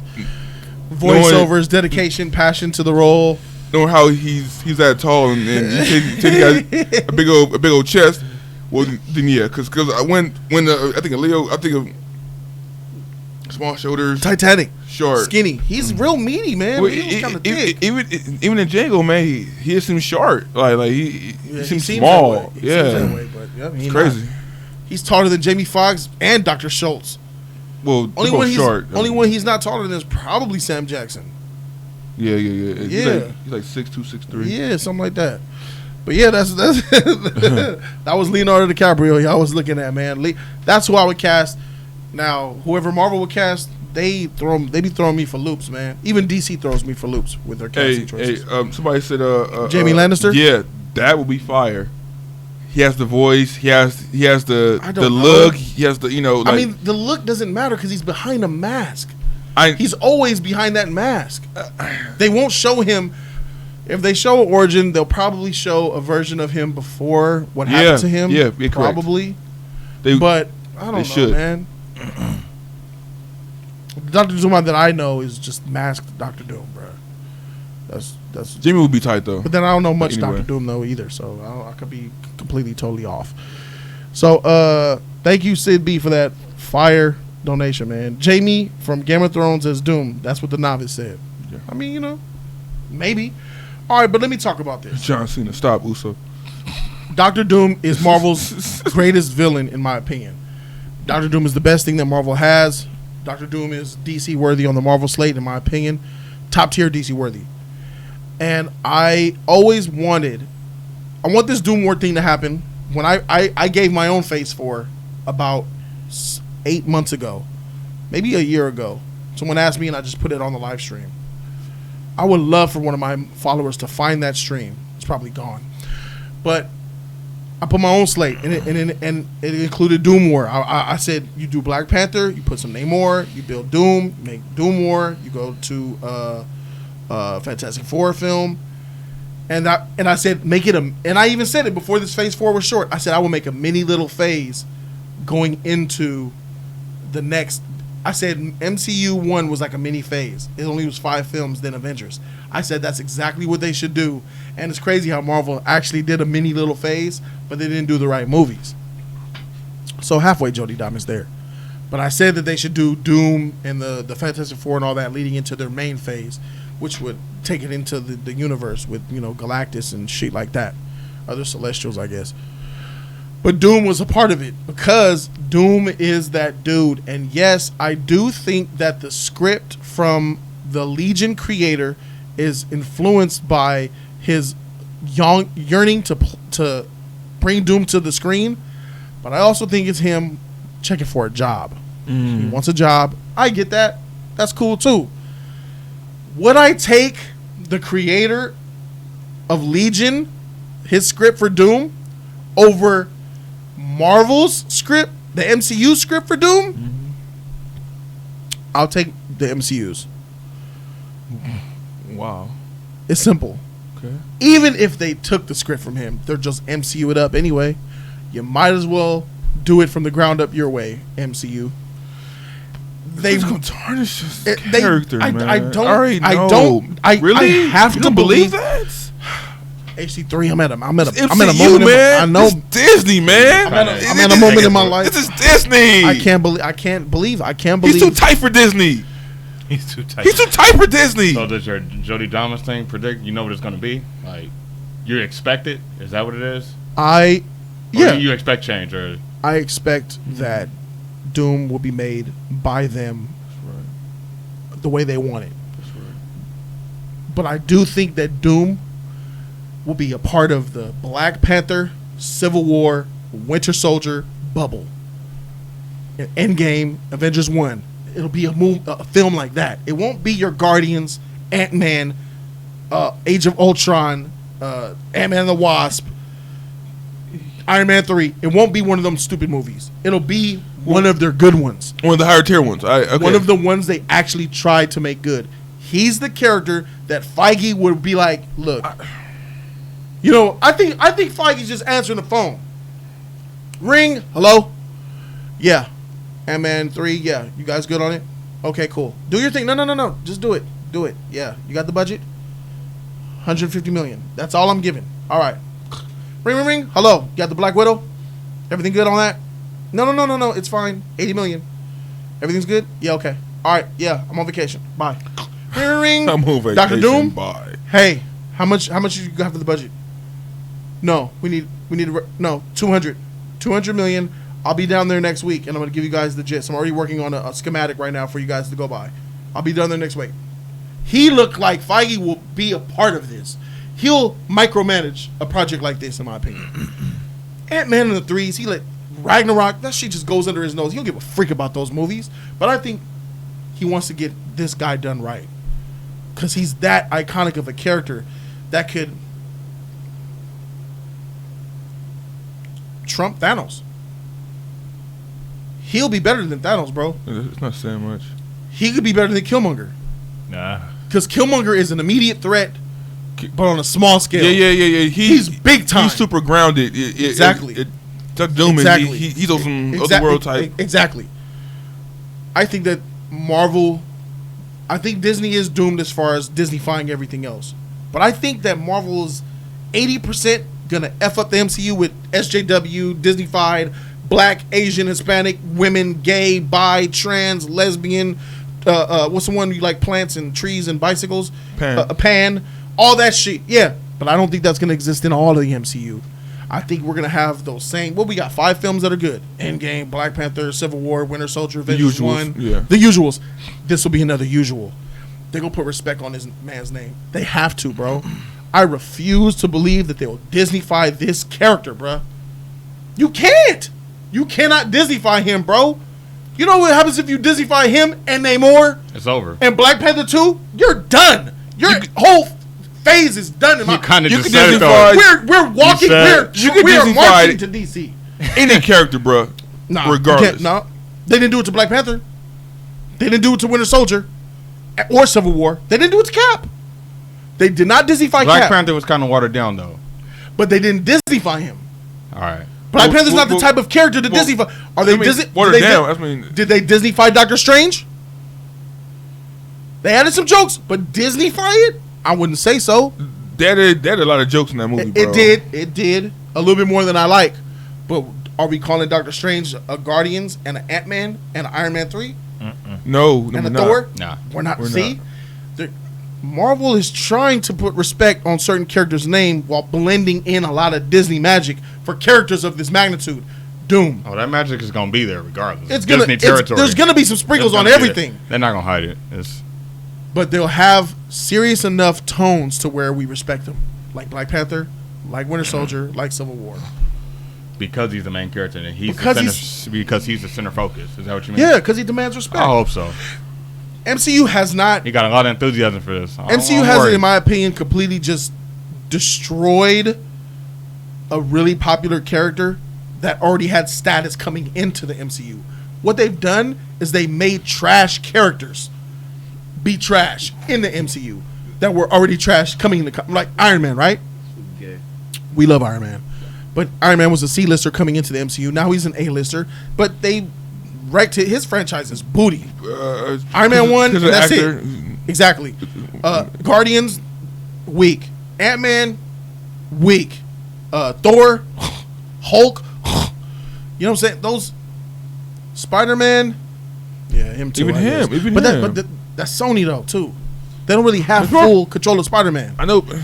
They really don't. It's obvious they don't. Sony has more control of Spider-Man than Marvel. They're gonna get him back pretty soon, based on how things is looking. So we can't really judge Marvel. What's Marvel's real Spider-Man? Because they do what Sony tells them to do, really, for the most part. Man, Dr. Doom can do so much, man, and he will do so much. So they're not. Marvel's not good with picking the right power sets for characters, you know. So we're gonna come in thinking like Spider-Man, thinking he's about to be OP, you know, and Doom is OP, but I feel that Marvel has such a bad track record, a record of getting the actual character power set right, motivations right. I feel that they can't do that. You know, they can. You say that Feige's gonna be like over this project. I think he's like that with every movie. Oh, that's what I think, bro. Nah, Ragnarok, Ant-Man and the Wasp, Captain Marvel. He had nothing to do with those films. But he was behind Captain Marvel. Like he's behind all of them. Yeah, but I'm talking about involved with. Like involved. Like how? Like what can he do? Like what do you mean? Like involved in? All right. Here it is. Usually, all right, we're on location. Let's pick a film. Let's pick Avengers. Avengers 1. Okay. All right. It's 2012. Joss Whedon's on set in New York There's a whole bunch of battle set, makeup artists and all that. Everybody's doing their scenes. PA comes up to Joss. Joss, Feige's here. He's here? Okay. All right, everybody, cut. Tony, thank you. Scarlett, thank you. Do your relines. We'll reunite in about an hour and a half. Take a lunch. Do whatever. I got something to do. Producers, writers, meeting. They go sit in a room. Feige's in the room, sitting at the table just like something like this. All right, so where are we at? How are we on the time scale? Are we talking to Joss? Are we good? Are we going to make the deadline? Joss is reporting, yeah, we're good on the deadline. Had a couple of missteps with some lighting, but we're good on that department. So far, I think if things go smooth for the next week, we'll still hit the target. What is it that you need help with? Well, the lighting department has been really kind of off. All right, so what are we doing on lighting? We need to get this guy running smooth. Oh yeah, we'll make the change. How is the script? Everything? Are we doing any script changes? How many script changes did you have to do? I hadn't do any. Okay, how are we? Catering, is everything good? All right. What about that flow? Remember that? Mind you, I told you about what we're gonna do with that Winter Soldier film. So did you put that scene in there? I told you to put in. Oh yeah, we're gonna get that written in the script, and then we're gonna do the shoots of that next week. Okay, make sure that's tick for tack the way that I had it sent to you. A long skit. Make sure. So everything. All right, I'll check on you. I'll check back on you in a month. I'm flying out to the Winter Soldier set to check on them. I believe Feige was constantly micromanaging and making sure everything got tied. It was so glued, and then it lost its glue after around Ragnarok. He stopped doing it. That's interesting because it's obvious. Most of the time, producers are not really on the set like that. They come and check in, and that's it. So I think, like in the previous phrase of what you're saying, he probably was really there. Yep. I believe so. It was precious back then. It was at the boom of superhero. It was Avengers 1 was the end all be all for Marvel. It was like, man, Iron Man worked, Captain America did okay, Hulk underperformed. This is the movie we get it done. And that shit made $1.5 billion. After that, it was like, okay, we got something here. Let's make sure we get it. And then that's when Josh, it was too much corporate interference on Josh. That's why he left. Yep. Because they were involved too much. So heck yeah, Marvel was really involved with phase 1 and phase 2, and that made Josh run away. Yep. And then we had Ragnarok. It went from being a dark, gritty story all of a sudden to a jokey film by Taika Waititi. I think it was at that point where there was like, whatever. I don't think Feige has been really hands-on like he was in the first 2 phases. I really don't. You don't get that good storytelling. You don't get that good interconnectivity between films like that without having multiple directors on multiple projects on the same page. I think Feige did that. I think they made sure that they were all Spider-Man Far From Home. We were just talking about Spider-Man, right? Mm-hmm. How the blip contradicted Endgame, right? Yeah. And we talked about Infinity War contradicted Endgame. They're 2 different films. Why? Because nobody was micromanaging the motherfrickers. They just said, hey, do what you want to do, Russo brothers. You got go ahead. And they freaking clearly needed the micromanagement. They needed to make sure that Thanos in Infinity War was the same motherfucker that was going to be in Endgame. They ended up being 2 different Titans. They didn't make sure the tone of Infinity War was just like the tone of Endgame. 2 different tones. One was goofy, one was serious. One motherfucker was getting turned into bubbles, and the other one heads was getting cut off. Those are 2 different films. How does that happen? Because Feige wasn't micromanaging that shit, bro. I honestly believe that shit, bro. Man, I feel that if you micromanage, that could be a bad thing too. You know what I mean? Like not with Feige though. Going down there being over everybody's heads. It can be. But now in Marvel's case with Feige, it's not. It's a good thing. Well, how you know? Look at phase 1. Look at phase 2. Look at the beginning. You don't know that he was down there in those movies You're right. During that shit, man. You're just assuming. So I'm just I'm saying from my experience, micromanaging it's most of the time it's a bad thing. Like they're like let me do my job, bro. Like okay, I get it. Some people need I get it, but like they got my back. Now pressure. Nobody need micromanagement. Pressure's involved. Yeah. Nobody need added pressure. Yes, some people do. Some people don't need added pressure, bro. Some people need to be micromanaged, bro. Who really? Some people need to be told exactly what to do and how to do it. A first-time director, yeah, it is true. The way you got that job, then if you know what to do. No, it's not about. You know, I'm telling you, if you get a producer, director, writer, all that shit, that you shouldn't have to be over their heads. You should know what their strengths are, and then just let them work. You know, you should. You know, you should. But I'm not talking about just directors. I'm talking about from the totem pole all the way on down. Actors, PAs, set designers, all that, bro. Some people, when you leave it up to creativity, especially when you have something in your mind. Let's use me for an example. When I designed this, let me show you. When I wanted, this is what I pictured in my head. Let's use a real life example. I pictured this I already saw this already. This table, the light around the table, the TV in front. Let me show. All that there. The monitors over there, all this stuff over here.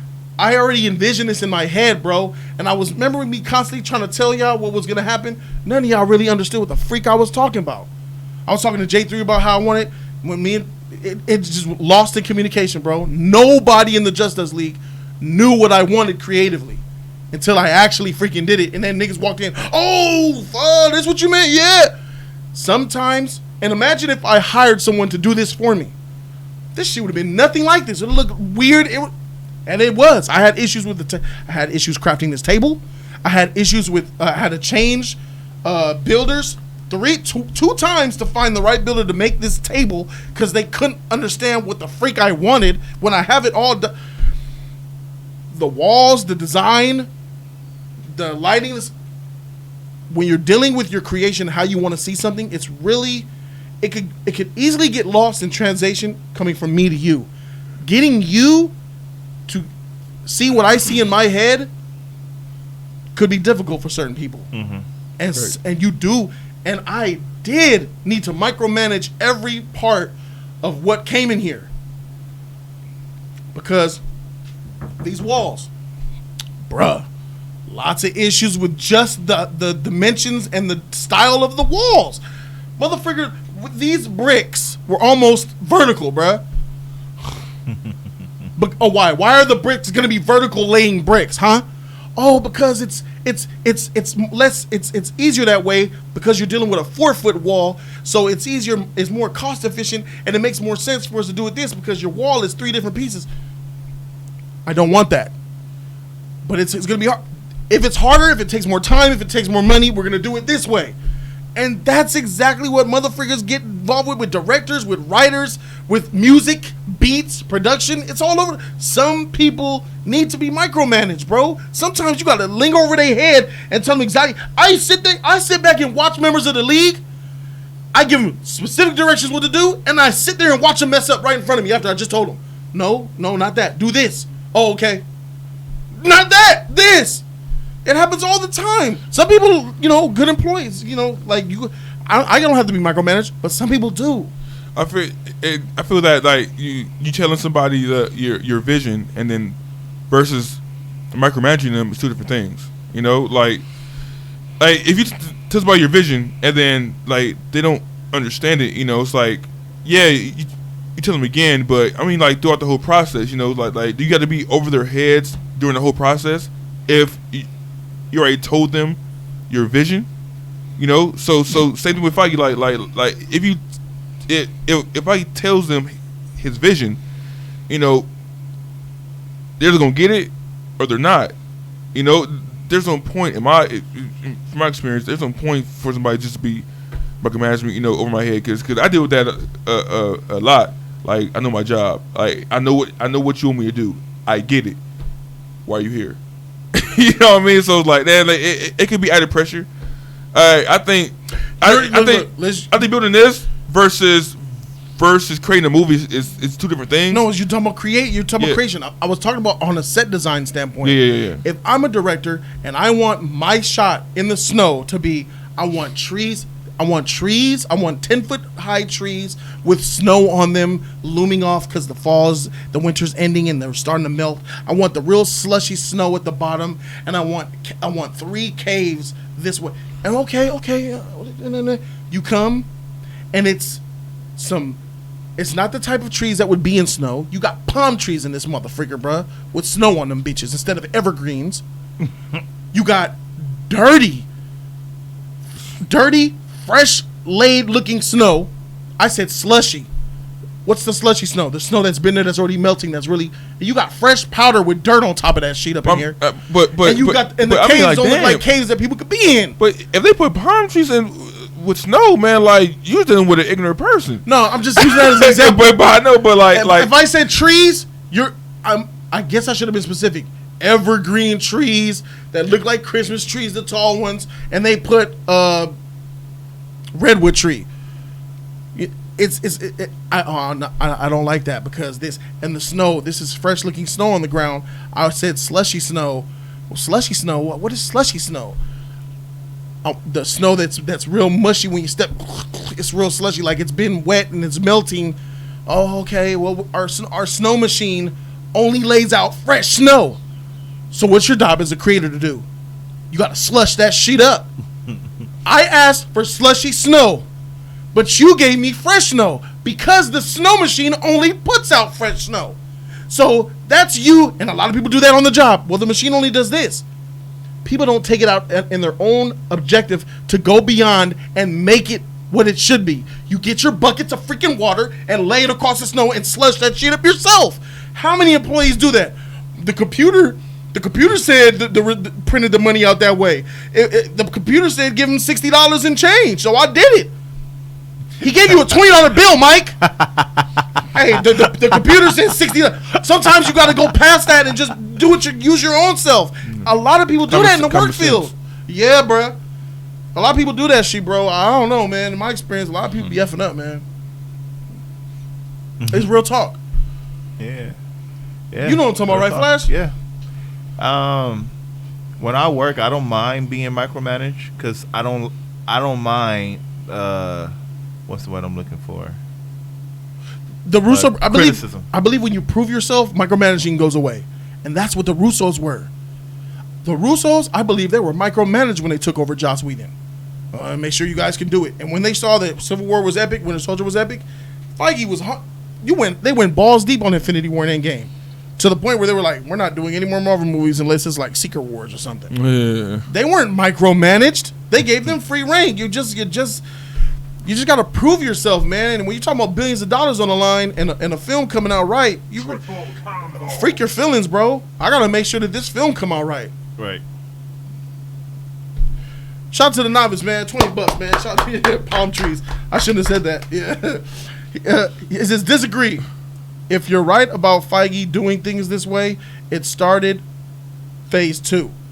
Ultron, bro. Whedon and others spoke on big studio interference since, in my opinion, this was when big heads started taking advantage of Marvel's success. I agree 100%. But Feige was not a part of that. That Bob Iger guy and the ones above him were a part of that, in my opinion, bro. Oh, fuck. You guys are savages in the comments. Yeah. You guys are savages. Just read that. It was Ultron is when the creative differences happened and Joss Whedon left. Yeah, because they wanted to add a lot of, well, for one instance, Ragnarok. They wanted that pool scene where Thor is just randomly screaming and a premonition of Ragnarok.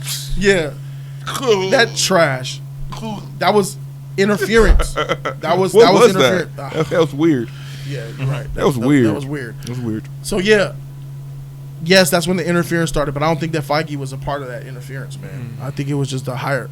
Is it Ike Perlmutter? I think Ike Perlmutter, that guy, that same guy that the chat told me that they did. That's why Black Widow didn't come out, the film, because he didn't think a woman could lead a female action hero. You gay, man. Stop that. That's why. So stop Perlmutter, man. Okay. Yeah, Ike Perlmutter. Yeah, there we go. Yeah, that guy. We're touching your lap. So yeah, I agree with you, Novice. That is when a lot of the problems happen, but I don't think that was Feige, man. Feige's much more of a direct. He comes off as a guy for the comic book fan. He knows what we like, and he's sure to get it. That's Richard Donner's protege, man. He knows what time it is. I trust Feige, bro. Are you guys sussing under the bed? Okay, cool. Ronan, what do you think about being micromanaged versus being free and open to do whatever the freak you want to do, like with Doom? Do you think the person that makes Doom should be micromanaged to make sure that they get the film right, or just let the director come and do whatever he wants to do? I'll say let the director do whatever they want, because it's rare that you come out and you hear stories about directors not being watched so much. And I think this is only because it's a comic book related movie. This would not happen with any other property, because now you hired, like HC3 said, you hired that director for a reason though. But when you talk about superheroes, you have a platform, you have a blueprint, you have source material. Now the question can go up or down, like, are they going to utilize that, or is it going to be a brand new take? You have a history that comes with a character you're adapting, versus coming into a new franchise where you're just free to have creative reins. And it's always been like that, but now it's like they're just going to take the character, but, oh man, what are they going to do with it? Everyone's having second thoughts now, like, oh, I don't think it's going to turn out a certain way. They're getting the character, yeah, we're happy to see it, but what are they going to do with it? Versus, are we going to get an adaptation of it? I think a director, doesn't really have the opportunity to be creative anymore because of the big heads and because of corporate, like you said. It's an uphill battle. It's a conversation now. It wasn't a conversation before, but now it's like, well, dang, is the director going to direct? Are they going to let him do it? What's up with them rewrites? What's going on with that rough draft? Are the producers saying one thing? You got different stories coming out from people that are involved in the same movie. What's really going on? Is it a communication problem? You know what I mean? Like, it's so weird now. Like, and then we'll get a movie, right? Let's say we go see a movie. Let's say X-Men for instance. I'm just using that as an example. Theatrical cut, right? A week later, a director's comes out. Well, what the heck did we just watch? What's the official final product? We have arguments about what's finalized and what's not. Like, we don't know what's going on the cutting room floor. So, like, what's official, what's complete, and what's not? And then you have a release on top of that. So it's like, you could put out a review or something, and then, like, somebody will be like, nah, hey, man, that footage was in there. And, like, we're talking about two different movies, but we saw the same movie. You know what I mean? So it's like a miscommunication part when you're talking about production floor, cutting room floor. There's miscommunication. You have big heads who have a different movie in their mind. You have the writers and directors who have a movie in their mind. And then you have the actors in between that have no idea what the freak is going on. So it's like all type of confusion. And this goes back to the filmmaker.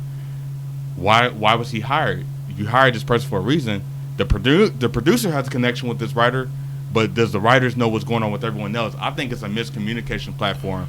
And to be original again, I think everyone has to come in knowing what's happening. There has to be some type of blueprint, because when you're coming in on the fly, that's when things go wrong. You know what I mean? Now you're making it up as you go. And you can see it when the final product comes out, like, this don't add up. That scene doesn't make, that looks like that footage was just thrown in there. Where did that ending come from?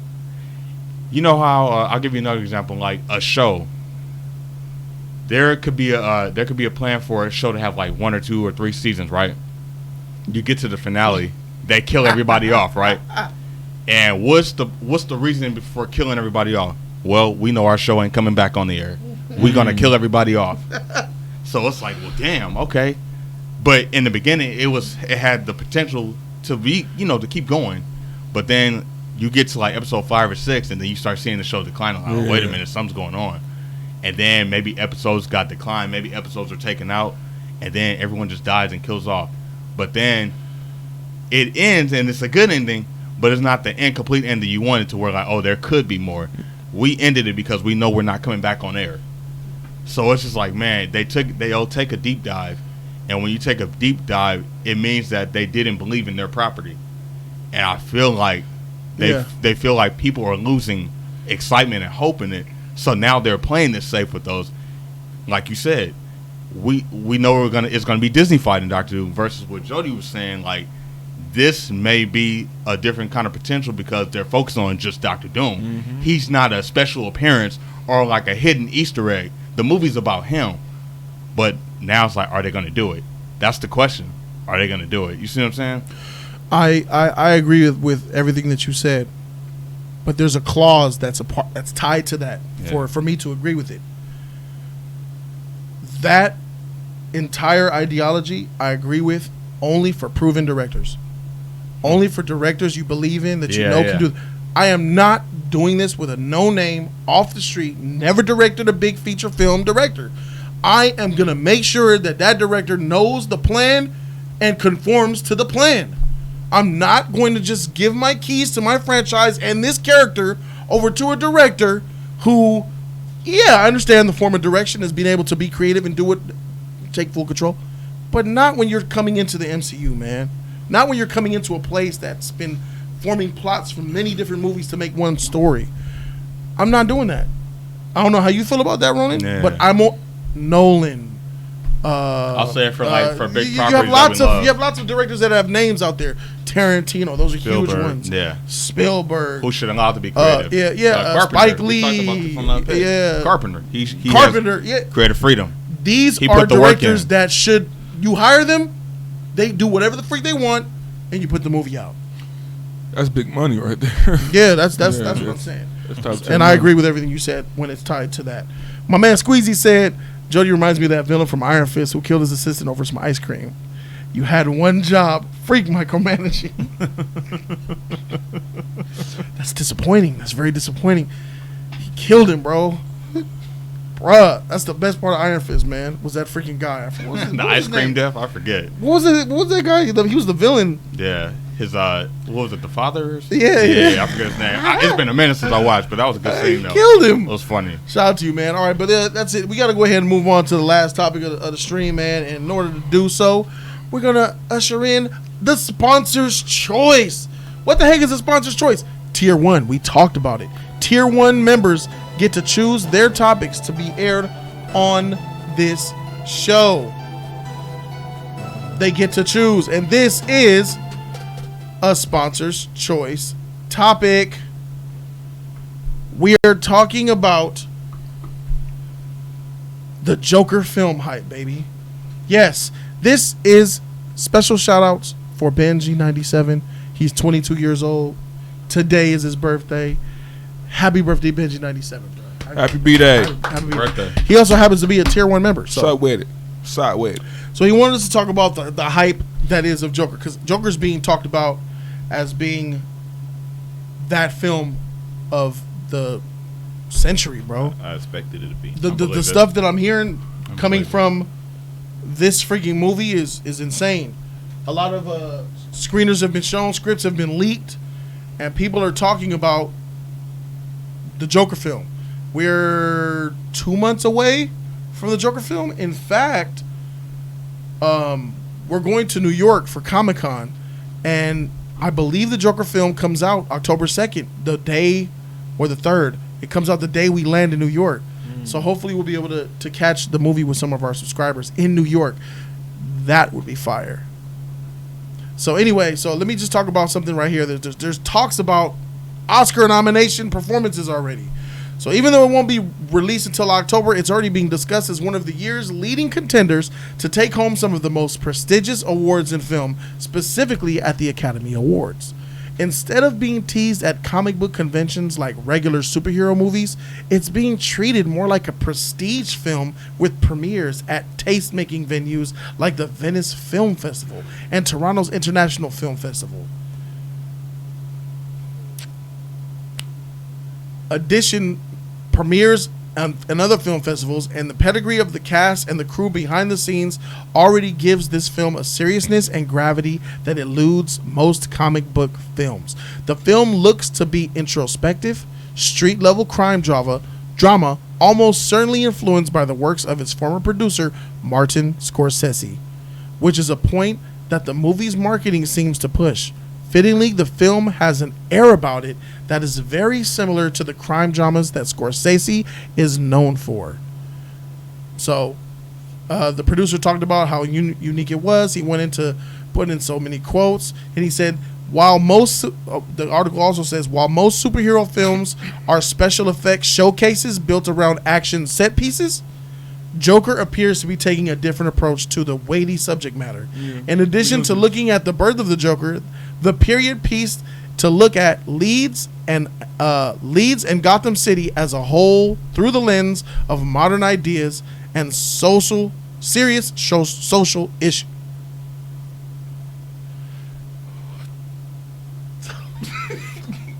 did I just see? Yeah, I've been ignoring it. What? I've been ignoring it. The freak? I've been ignoring it, man. Did I just see on my... I've been ignoring it. What the freak did I just see?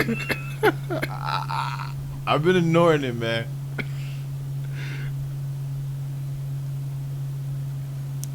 Did I just see cock on my...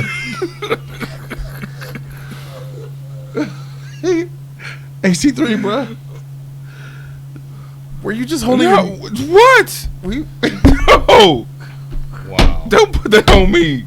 What the hell y'all talking about? This fool took out a soft cock. Wiggling around. What y'all talking about? Sorry, y'all crazy. You know how you get your straw and you take it out the wrapper and you push the wrapper really up or close together, and let it expand. That's how the shit was looking.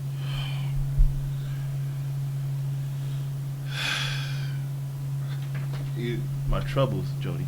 I've been dealing with this all morning. I've been dealing with this all morning. All right. I could have swore I just... No, I'm tripping. Okay, my Are bad. you tripping, bro? Okay, for sure. My hand. All right, so we're going to talk about the Joker hype. Is it real? What's our expectations for the Joker? And then I want us to give our top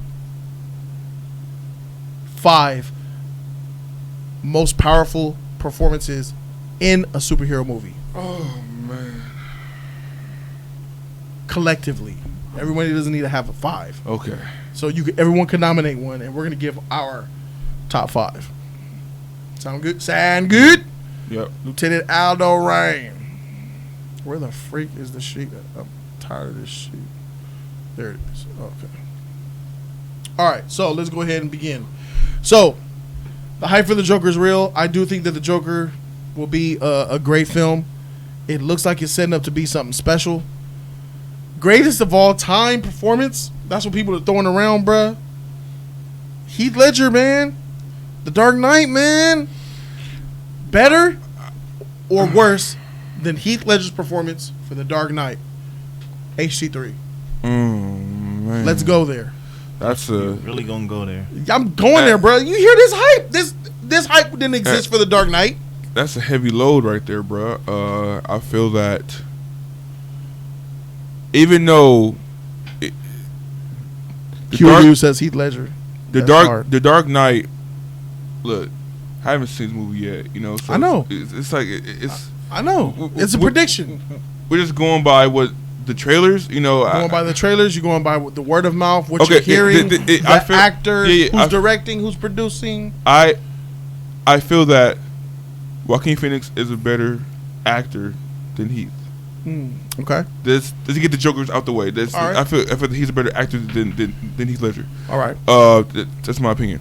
I agree with it. He has more of an acting range, Joaquin, than Heath. The Joker from Dark Knight, even though it wasn't really like a comic book film, like it was just a good film, but it was still a comic book film. Yeah. You know, it was still, you know, it had that, I don't want to say fantasy, like it had that superhero vibe to it, you know. Comic book bullshit. Yeah. It was grounded in reality. It wasn't that, you know, as far as realism. Loki got Heath Ledger. Realism. It wasn't that real to me, you know, in comparison to this Joker that I seen in the trailer. This Joker seemed like it's going to be just plain real. You know, it's not going to be no comic book bullshit, you know, no superpowers, no nothing. He's not going to have a villain, or, you know, he is a villain. He's not going to have, you know, that the animated Joker, though, you know, that cartoony shit, you know, like he's not going to have. It's going to be based on realism, you know, and it's going to be a emotional a roller coaster. In my opinion, I feel that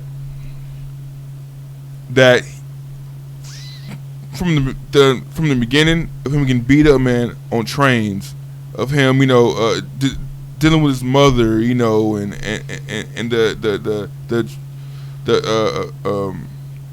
transition into becoming the Joker, it's going to be more of a cum shot than Heath's Joker, if that makes sense. Like him becoming the Joker is more fascinating than Joker doing Joker things because he just psychotic maniac, you know. He just blows things up, you know. But for me to see him actually turn into the Joker, that's the ultimate cum shot, man. So I feel that Joaquin has the potential to be the better Joker. It's hard to compare the two because they're dealing with two different things. The Joker in Dark Knight is already established. He's already you know, he's what he is. You know, this Joker in the Joker, we're going to see him from being a regular man, getting bullied, having issues, depressions and all that shit, and then becoming a person that has confidence and then this he has wit and he's crazy as hell, you know, but smart. You know, I feel that the potential to be the greater Joker is on Joaquin's side. So I'm going with Joaquin, bro. Well said. He said Joaquin, bro. Flash, go for it. Heath Ledger, Joaquin, in October when the film comes out. Man, that's gonna be a tough thing. It's really gonna be tough because one of the movies is basically an origin, and the other is already a Joker that already has been made, has already been out there, and knows himself. It's going to be tough just because I don't know backlog of the actors. I don't know the actors too well. I know that Heath Ledger's did the Mountain movie, and Joaquin was the villain in Gladiator. I really remember that movie. He was the lead in Her, the movie where he was in love with the computer, Scarlett Johansson's voice. He played in Signs. Yeah, he was the son in Signs. Keep swinging. He was the son in Signs. Yeah. He's young, like that young. No. He was the Wasn't uncle. Wasn't he the? Oh, the uncle. Oh, the uncle. When you said My bad. sons, those brothers. Those brothers. Yeah. Brothers, okay. Yeah. And then Karen the two Culkin was the kids. kid. Little brother. Then. Yeah. Little brother. Yeah. I was like, The one with the bat. Yeah. I know who the uncle. Yeah. When you say uncle, I know who the My uncle bad. is. Yeah. Okay. He has a good film. Okay. Because I did like Signs. He was the one with the bat. Yeah. It's going to be tough because I love this trailer. I love this new Joker trailer, and I'm pretty sure that it's going to blow. Oh yeah, Johnny Cash. Yeah, he was Johnny Cash. It's going. Walk the line. I didn't see that movie, but it's going to blow the Heath Ledger Joker out the water just because it's an origin movie and he can do whatever he wants to make that Joker. He can create the Joker himself. He's creating the Joker himself, acting. So this origin is going to be great. So I'm gonna have to give it to Phoenix. Ronan, you ready for that matzo ball? Yeah. I'm actually really excited to just see this new story because it's an origin and then it's dealing with a psychological drama. Mm-hmm. You know, the Nolan movie was really more of a character study of a man who was already built on anarchy, and he had a history behind it. But what was cool about that, and it was different here, is that we really still didn't know who the Joker was. We just saw him doing evil deeds. Here, you're going to see a man that's going to become the Joker, but we're going to learn about him. And you're bringing that psychological avenue to it that I really like because I like character studies. And this is going to be more of like a psychological evaluation. And then you're setting it in a time when Kingpin and mobsters was taking over. So, you know what I mean? It's set in the 80s, too, so it's got a brand new time frame. You know, the Heath Ledger Joker was like present day, so this is in the past. And then I like this one-off. So anything can happen. It's not tied to anything. It's just his own story. And when it's over, it's over. And we're just going to get this like psychological ride of this man who's just been broken and then decides to embrace the laughter of it. We've never gotten any origin or any type of movie about Joker like this. This will be the first one. So Because one doesn't exist. Yeah. That's what's exciting about this. So that alone is excitement for me. And then Joaquin Phoenix is a phenomenal actor. I think he's going to kill it, man.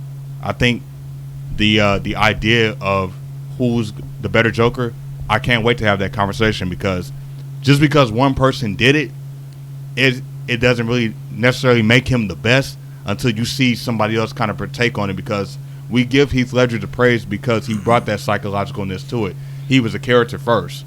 Like you said, it wasn't a comic book movie. I saw that as just a great performance of like greatest movie villains. But now you got somebody like Joaquin Phoenix coming in who is that A-lister.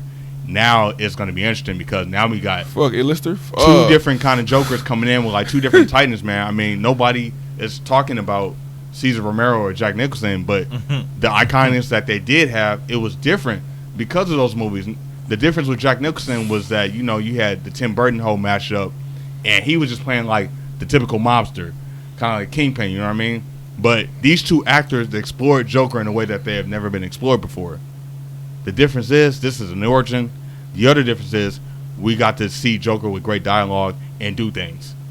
And he was the centerfold, you know what I'm saying? So I think he'll get the one up here because we're following him and not Batman. And on a side note, I'm not even going to give, and y'all gonna hate me for this, but I'm not going to give Heath Ledger Joker all that ton of credit because I seen I seen hold on your blasphemy. I ain't giving. I think you're about to go somewhere with this. Blasphemy. I'm not giving his performance as a Joker all of his credit. I give him about 50% of his credit because I seen who he tried to mimic. He mimicked somebody. He mimicked a actor.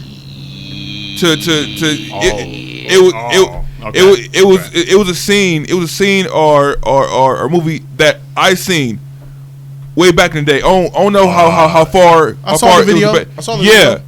Yeah. So I'm not finna give him that much credit, you know, because he copied old boy. He copied his lingo. And that's my opinion, bro. And if you gotta copy somebody's lingo, man, you ain't that great, homie. So I'm just saying. Yeah. So Joaquin over here, he's got the nod for me, man. And I haven't seen the movie yet. I've seen his trailers. Ronan, you pick Joaquin? Yeah, I pick Joaquin. Yeah. Okay. I'll leave it at that. Yeah. If you want to add more, go for it. I was just gonna say that I want to go back to Heath Ledger because I will say when he did take on that role, he brought a realism to it to where moviegoers and fans and critics looked at comic book movies different, and people looked at characters and comic book films different. When Dark Knight came out, the genre was looked at differently. It was looked at more as a serious movie, and that I can't take for granted. What I like about this is that people are going to look at just the character differently. It's not even labeled as a DC movie. It doesn't even feel like a DC movie. So that gives a lot more credibility and respect as well because, again, there's a reason why these big-name actors are coming in these kind of roles because they're taking them more seriously. They're making them more grounded. That's a good point. They're bringing more character evaluations to it. It's not just spectacle and eye candy. The director has came out and completely said it's not going to have any of that. So we're going to see the actors be actors, and we're going to see the story unfold on an iconic villain that everyone loves. So just off that, I think that's pretty cool, man. But again, when I saw this trailer, it did feel like a Martin Scorsese movie. It has the look and feel of a Scorsese film, and he's the producer of it. But the shit looks like he directed it. So, I mean, it's got to count for something. I'm with it, man. Sure. Okay, panelists, gentlemen, Justice League members. Thank you all for being here. Thank you, Ben 97, for making this topic to talk about. I got to be honest, man. You guys make convincing arguments. But Heath Ledger is Heath Ledger, though. Let's keep that in mind. That performance was iconic. I do think that Joaquin Phoenix will knock this out the park. I think this film will be a potential A+ film on the level of The Dark Knight in terms of performance. I really do think that Joaquin Phoenix is that dude, bro. And hearing your guys' arguments, man, it's hard to disagree with that. He's that dude. And when you just mentioned people looking at the Joker outside of a comic book film because of this movie, that really made me be like, okay, that's a great conversation. That's true. Greatest movie villains of all time. He's in there. He's right there with Hannibal Lecter.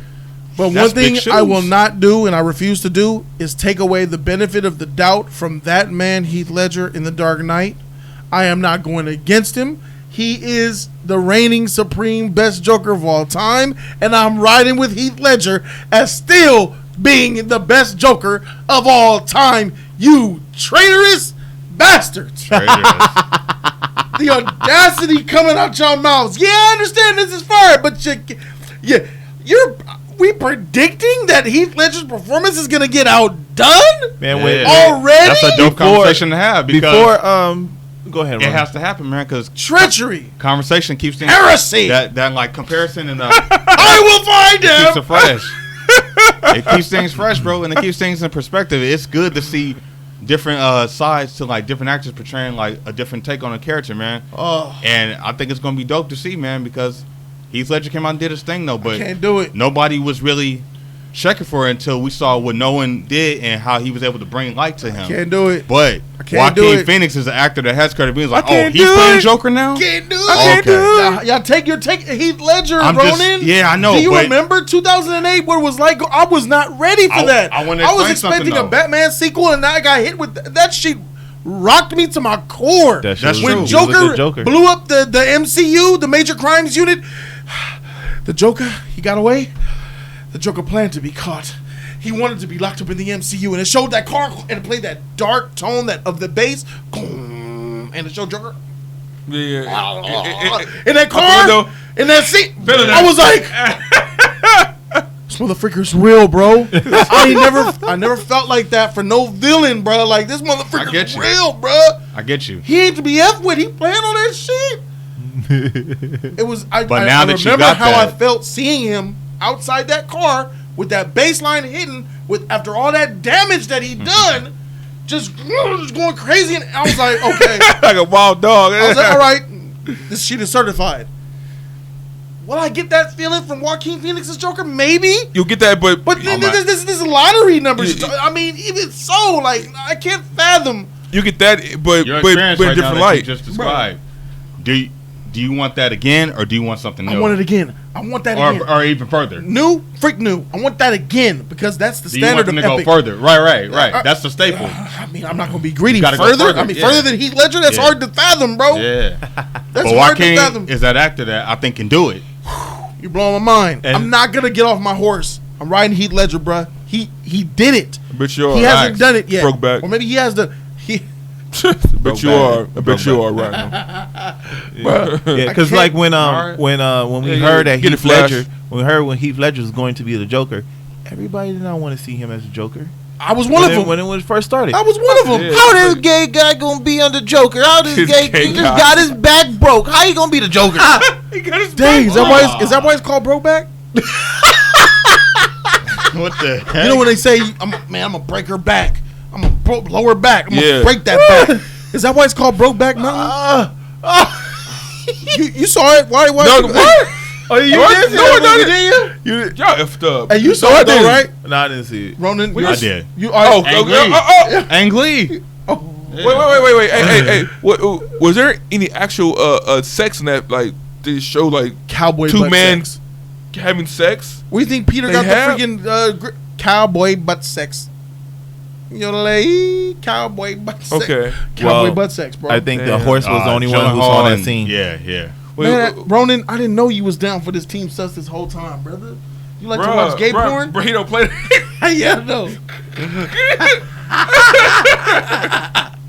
Bro. My hand's on his thigh right now. None no more. Mine too. Yeah, you can. Ronan. You don't touch me until you wash your hands. I'm sorry. Ronan, you saw Brokeback Mountain. Is that why is it called Brokeback Mountain? Is the name of the mountain Brokeback? No, that's just the title. It's just a title. I'm sorry. So the name of the I think that's the name of the town, but it's the name of the it town? wasn't because of what he said. It was okay. Yeah, you're more on the it. name of the town is Brokeback. Yeah. Oh, okay. So but that wasn't in town. It was in a forest, wasn't it? There was like a. How you know about where they at, bro? You saw it, huh? That was camping, bro. You saw it, bro. I didn't see it. You saw it, bro. I didn't see it, man. When one thing about Brokeback Mountain, all the thing was two cowboys on top of a mountaintop in a little tent. That's all I think about. And the horse popping his head in and going, running away. The horse was the only one who saw that scene. Yeah, and nobody will never hear what Jody just said. I'm not. I just didn't care to see Brokeback Mountain. I didn't hear nothing about it till after it was talked about. Like, oh, two dudes being gay. Yeah. I wasn't checking for it then, and I ain't checking for it now. Gay or not. I would never see that movie. It shouldn't be a problem for you guys now. It's a great movie. Oh, because of the generation we in now. The movie fire. No. Oh, it's sus. No, we're Team Sus. That's Oh, what. That too. Yeah.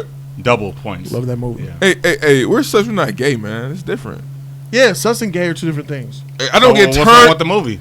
I don't get turned on. Was it a good movie, Ronan? Was it Yeah. good? That's all that matters. Did it make you uncomfortable to watch, though? Not really. Oh. Not really. So you're okay with seeing two men sex. butt sex, and you can watch it. It's fine. Did you see Why it? don't you just go Because you know what I'm saying? Join because it's sus, my guy. Did you see it? It's art. That's why, right? Yeah. We want to show you the art of sus. It's art. It's art in everything, Ronan. Come join us. Hey, we have cookies. You're cool, right? If you're cool, you'll join. Ronan, we know you cool, bro.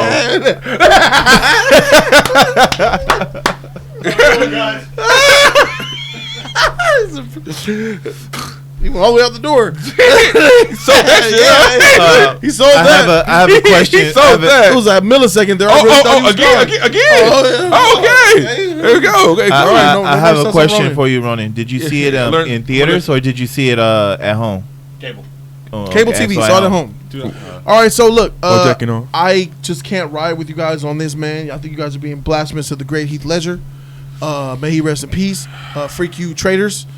Heath Ledger was fire, and even though I know Joaquin Phoenix is that dude, I don't have him surpassing Heath Ledger's performance as the Joker. I just don't. But dang it, what if he does? I'll be freaking one of the first ones. You know me.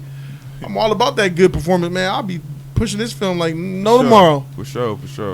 So, Boo Ledger. shout out to Z Shot Media for the $5, bro. Z Shot. Oh yeah, the top 5. Yeah, we got you. Yeah. What are your top 5 villain performances? Mine are Bane, Joker, Zod, Magneto, Killmonger. Love y'all. Oh, he wanted to get his out there, huh? Mm-hmm. Okay. He got Bane in there. So let's do it. Wait. We have to all agree. We'll all agree. Here's what we're gonna do. Superhero or villains? Period. Villains. Period. Don't have to be superhero. Got mine. All right. So this is what we're gonna do. Got mine. I got mine. So let's to bring it to fruition and make it really stick it to the fans. Pop culture. Best pop culture villain. There we go. Yeah? There we go. Each of you motherfuckers. Can I go first? Yes, you can go first, but wait. Okay. Each of you motherfuckers can name only one. Got you. Can I go? Wait. Okay. Sorry. Each of you guys can only name one villain performance Marquise. in one film. Now, if someone duplicates, you'll have a chance. Whoever said it first gets priority. All right. So you got to make up your own if you hear it out there. All right? Yeah. All right. We're each collectively going to give you 5. He's not going to give you 5. Flash isn't going to give you 5. I'm not going to give you 5. And Ronan's not going to give you 5. We're all going to give you 1, and then we'll add a 5th one in there to give you a total of 5 from all of us. Do you guys think Heath Ledger's death amplified his performance? No. His performance was a performance. Didn't change anything that he died. He died after the performance. So, no, I don't think so, Raiden. All right, so here we go. HT3, you are first. Name your greatest villain performance of all time in a pop culture film. Pop culture. That's what's going to hurt me. Would you like to kill me? Yes, I would certainly most like to. I know you would. I can feel your anger. It gives you focus. Makes you stronger. Fire. Lord Sidious, baby, all time. You already know where it is, baby. Flash? Performance, not character. Performance. Gotcha. And character, right. whatever. All the above. Yeah, all right. So, we got What's that dude's name? Ian McDermott. Ian McDermott, yeah. For Sidious. There you go. There we go. All right, Flash. You're up. Go ahead and play it safe. What's going to kill Go me ahead, is that pop culture thing. I mean, pop culture is like, but superhero too and everything. I can't even think of the movie. Pop culture. Now we're talking Lord of the Rings, Harry Potter. Yeah. Alice in Wonderlands, Disney movies. Voldemort. Yeah, all that. Him. Pop culture, bro. Anything that everyone knows about. You know what? I'm gonna give it to my boy. This is gonna be cheating. I'm gonna give it to my boy Leo. Leonardo DiCaprio in what? Django. That doesn't count. Nice try, you bastard. Django's not pop culture. Oh my God! Don't everybody knows about that? Not really. That would have been good. Homelander. No. Nah. All right. Just pick the safe one. What's the safe? Heath. I mean, I love his performance. I'm not gonna pick. I love his performance. I'm not gonna pick Heath, but we should pick Heath. So Heath better be on this list. All right, I'm gonna pick. No one better Big Bang. I'm gonna pick Heath. Heath Ledger's Joker. There we go. All right. PC.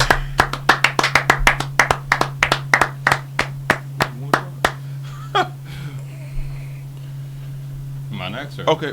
Yeah, I don't trust you, so you go next. No, you go first. Because I might say something and then someone's off the list. We still got a fifth one to choose though. Oh, you're right. Yeah. All right, I'll go. Yeah, thank you. I'm gonna be biased here. Oh, well then it's either there's free reign now, baby. Two people. I'm gonna be biased. It's two people. I'm biased. So because I believe that his performance as this villain usurped Heath Ledger's in his film. I don't think that he did a better job as an actor, but I believe the overall performance that was, given to this character, his iconicness and his the way he sold the character and his lines were of epic proportion. So much to the fact that I quote him when I'm in the shower and I quote him when I'm asleep. Not as serious as we knew it. I fear Bane. Let's not stand on ceremony here, Mr. Wayne. Whoa, man! I don't give a freak, Mr. Wayne. I'm biased, bro. I'm biased. We all gonna be Bane. We all knew it. You love Bane. I thought it was gonna be Magneto, bro. Ian McKellen. Magneto? Nah. You quoting him too, though. I do, Yeah. but not like that. Is that what they're saying? I quote Magneto. Is that what they shot? Fassbender too. I really thought he was gonna do that. No, I was gonna Got to. All right. You should get with you at the church, Charles. Should have killed me when you were in the church, Charles. Charles. Why don't you do it yourself, Charles? Come from hiding, Bro. Charles. I should get wide, Charles. I should get Charles. I should get It was a big. cartoon. It'd be like this. Do it yourself, Charles. With a tongue.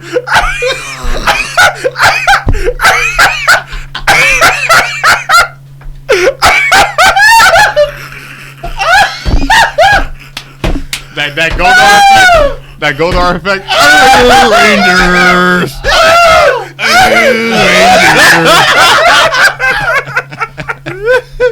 That's a good sideways. Charles. Oh I'm my about to pass god. Oh. I'm not hitting. Oh, bruh. I'm blinded. Bruh. You should have. I You should have killed me when you should have killed me when you had the chance, Charles. That last part, Charles. You should kill me at the church, Tongue. Like Courage the Cowardly Dog or some shit. Charles. That shit be 6 seconds, bro. That shit.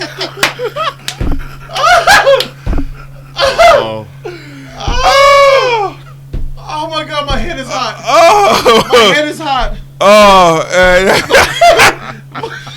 I said that shit exactly in my mind. Full color, full picture, all that shit in my mind, bro. Oh my God, that's tight. I see it. Yeah. Yeah, he got to micromanage you because you don't see it like he see it. Got him. Oh my God. Go ahead, bro. Go ahead. D Jackson, you're funny. I'm gonna pick Hugo Weaving, man. V for Vendetta. Okay. Yeah. That's not a villain. No.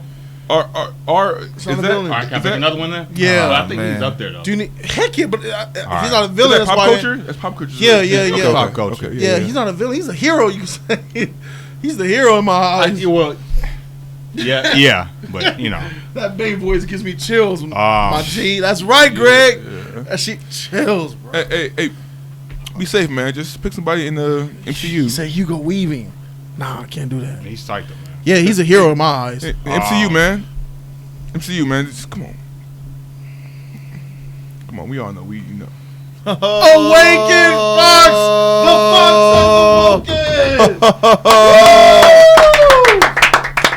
Awaken Fox just put $100 total in the stream today. $100. God dang, Awaken Fox. Shot with it. Awaken Fox says, "You think your son is safe?"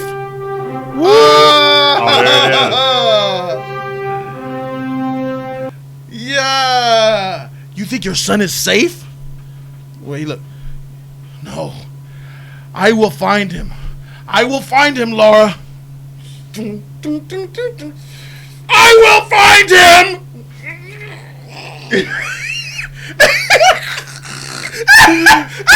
Man, you turn. That one line. You can tell which one of them was G's and pussies. Yeah. And when they turned into ice, they were screaming. Yeah. The big dude. Feora, she was like, Zod.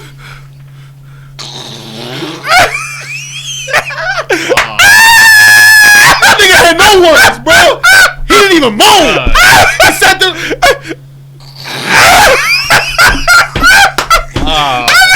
G, bro. He's a G, bro. I ain't about to moan for you. I ain't about to grunt. I ain't gonna let you know this hurt. I'm just gonna look at you the whole time and shake. Zod, Zod is that dude, bro. That's good. I was gonna pick Zod. I was gonna pick Zod for the fifth slot. You pick Zod? Yeah. Ronan got Zod. Awaken Fox, he's in there. For 5. So. I'm gonna go with Killmonger for the fifth spot. Killmonger. Killmonger for 5? Yeah, but y'all said Zod. No. Oh, you're a pack of fools, every last one of you. Jarrell was right.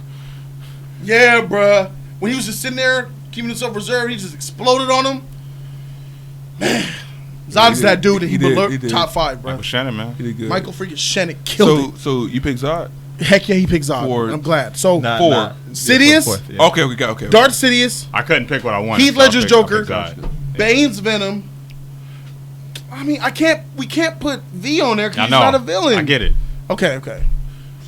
Zod. Yeah. We need a 5th one. Killmonger. I'll go with Killmonger. He nominates Killmonger. Shoot. It's going to be a tough one now. You have to go. King Joffrey. I'm going to throw a curveball. I have a nomination. Scar from The Lion King. Are we doing animated too? It's pop culture. Scar from The Lion King killed his dad, wrecked Simba's life. Bruh, that's a good villain.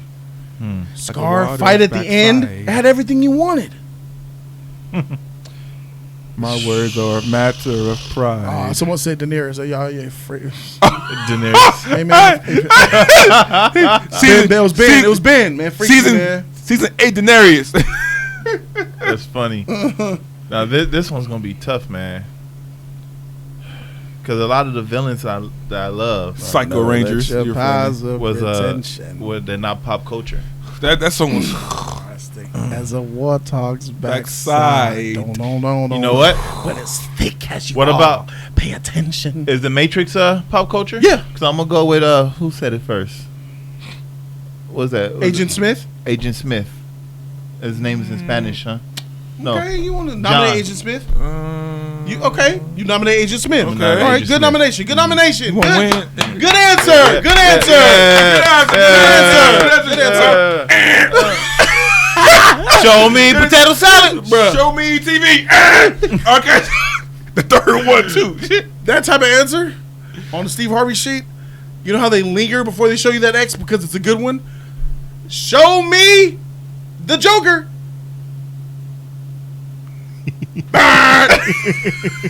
the trasher they are, the quicker that X shows up. What was your nomination? Oh. Show me Agent Smith. All right, you're out. Move on. He's not in. Move on. As soon as that, move on, As bro. soon as he finished the name, That's not bad. Yeah, that's not bad. All right, but go ahead, Ronan. You got another nomination for the 5th slot? Mark Strong, Kick-Ass.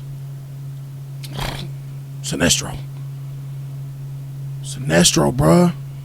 Hey, they said we get a None more. dark screen. Okay. Yeah, none more. Okay, cool. Sinestro, bruh. Green Lantern. He was good. He's good on that too. But he wasn't evil.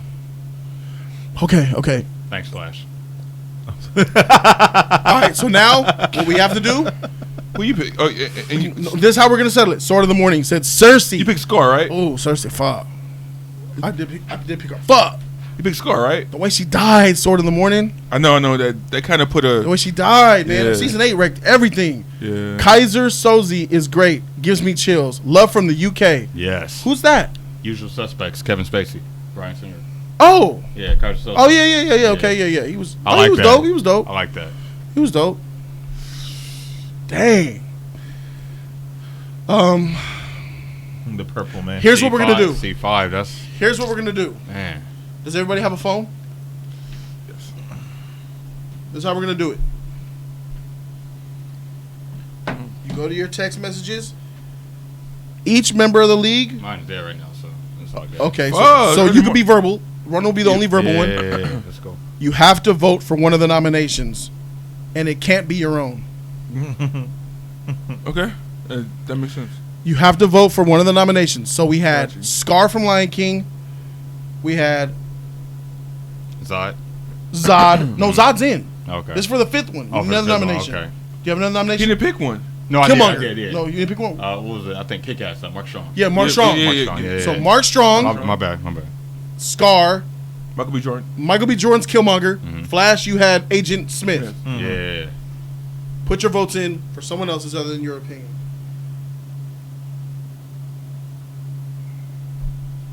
Are I'm we lo- sending it to you?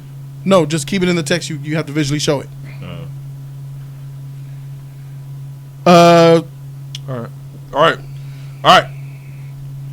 Yeah, let's get the chat involved too. You guys want to get involved? Let's get a poll, man. Raiden, are you alive? Are you here, Raiden? Hey, Raiden XL, you want to do a poll? Yeah, let Have- them choose. We're choosing. The freak. Yeah. That's Yeah, interesting, Mr. Steve. That's very interesting. Alive. I know what you Create mean. that poll. Who's gonna do it? Is Raiden here? That's a good Raiden? point. If Raiden's not here, then is Shabuzi here? The villain from Far Cry 3. A video game? That counts. Video games count. That motherfucker was crazy. Who said they'll do the poll? No one? Not yet. We don't have anybody, huh? Oh, wow. Okay, so we're not going to do the poll. All right, Raiden. Raiden's there. Raiden's there. All right, Raiden got it. Oh, Raiden. K-Dot said he'll do the poll too. But now they coming in. Raiden, go ahead and go for it. Stop. Raiden, make a poll that has the following answers. Killmonger, Agent Smith, Scar, and The Golden Lords.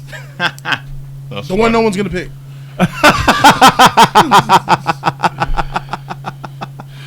That's funny. That camera got hit. That camera is... Someone hit it. I think you hit it when you were doing all your laughing and kicking. There we go. Green Goblin, Pennywise, or Killmonger, says Devin Fitz.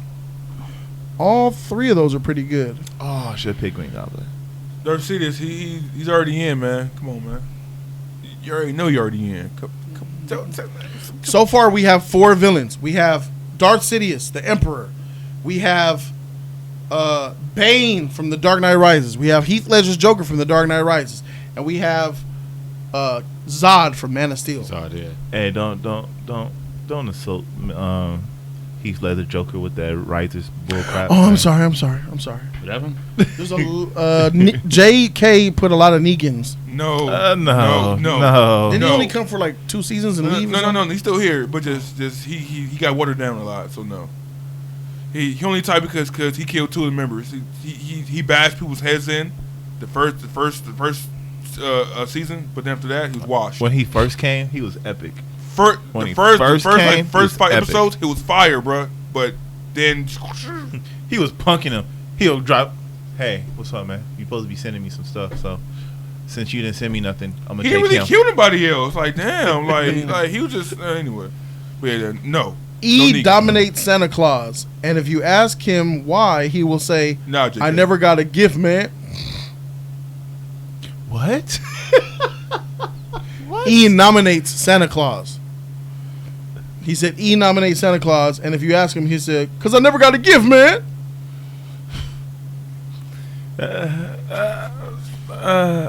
Why you had to sound like joke. him too? He put quotes. That's why. Who said that? Was a poll created? Titan said that. You know who said that. We're waiting on Raiden to create the poll. Everybody, Raiden XL13 is going to put the poll in the chat for you guys to click. You guys are hearing this. You guys are hearing this. With my head, I'm dying. I'm literally dying. I came back to life again. I'm dying again, bro. I'm trying to hold every inch of my muscle in my throat and my face is being held back right now. That was a fire joke. But, yeah, that was it. That was the one. So have no fear. Raiden XL13, who was the 4th choice? I have Scar, Killmonger, and Agent Smith. Ronan? Exactly. Oh, yeah. Mark Strong, kick-ass. Mark Strong. Yeah. Mark Strong, kick-ass. Yeah. Yeah. All 4 of y'all look like Zordon was looking for gang members. Wow. That's a good shot of the Joker right there, though. Yeah. The Game of Thrones writers would be number 1. That's absolutely true. Up more. Up one more. Up one more from Texas. I want to change, but I know I can't. But I wanted to pick a Ivan Ooze. That motherfucker came in wrecking, boy. Sauce. That was fire, bro. He was tight, bro. He was tight, bro. The word pop culture killed me because the villain I was going to pick that I wanted to pick was Samuel L. Jackson. And what? Of what? What was that movie when the girl was looking for the killer and it was him? Twisted. Yeah. That's not pop culture. Yeah, that was a good. That was tight. But Ivan Ooze. It smells like teenagers. Ivan Ooze was corny tight. Correct, Justin. Corny tight. It's only 5 guys. I'm sorry. The link is there. The link is in the chat. The link is in the chat. The link is in the chat, ladies and gentlemen. Click the link from Raiden XL13. Click the link and cast your vote. Cast your vote. Your vote matters. Cast it. We only have 5 options, guys. I'm sorry. Madara? I know. Trust me, I know. Madara. I'm sorry. Oh, I forgot about Madara. Who the freak is Madara? Anime. Naruto villain. Mm-hmm. He was fired too. All right. The 5th pick for the pop culture villain list. Damn. Sasuke. Sasuke was gay, bro. Oh my gosh.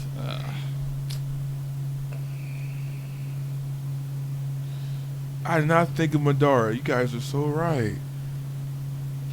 Madara, but also Madara died whack too. He died freaking cause that one chick came out. I forgot her name. Was the one god chick? I won't know how he died because I stopped watching. Here we go. From the Kakashi, whatever. I don't know, but yeah, she came and killed him or something like that. Like, Madara was OP. He was very OP. Hey man, put the chat down, bro. I want to see what. Here we go. What they're saying. Put the chat down. Here we go. I mean, yeah. Out of those 4, these are the results so far. Killmonger's in the lead with 23 votes, 40%. Agent Smith coming in close at number 2. Agent Smith was dope, man. Agent Smith was dope. Okay, Flash. Kingpin, you know I picked cities already, bro. Don't even ask that question, Kingpin. You know what it is, man. Come on, y'all. We only got 16 votes. Come on. Scar got 16 votes, bro. Scar is that dude, bro. Hey, Scar better drop, man. Scar is fire, bro. Add some. We need some more Scar votes up in here. We from got Lion King. 65 votes up in here. Hey, y'all. Scar killed Mufasa, threw Simba to the other side of the world, bro, and then fought him in the end. He checks all the boxes for a villain. That fool was a wimp when he fought him, man. Well, he's a wimp. He was giving Simba the business. Please. I don't know, bro. Head up.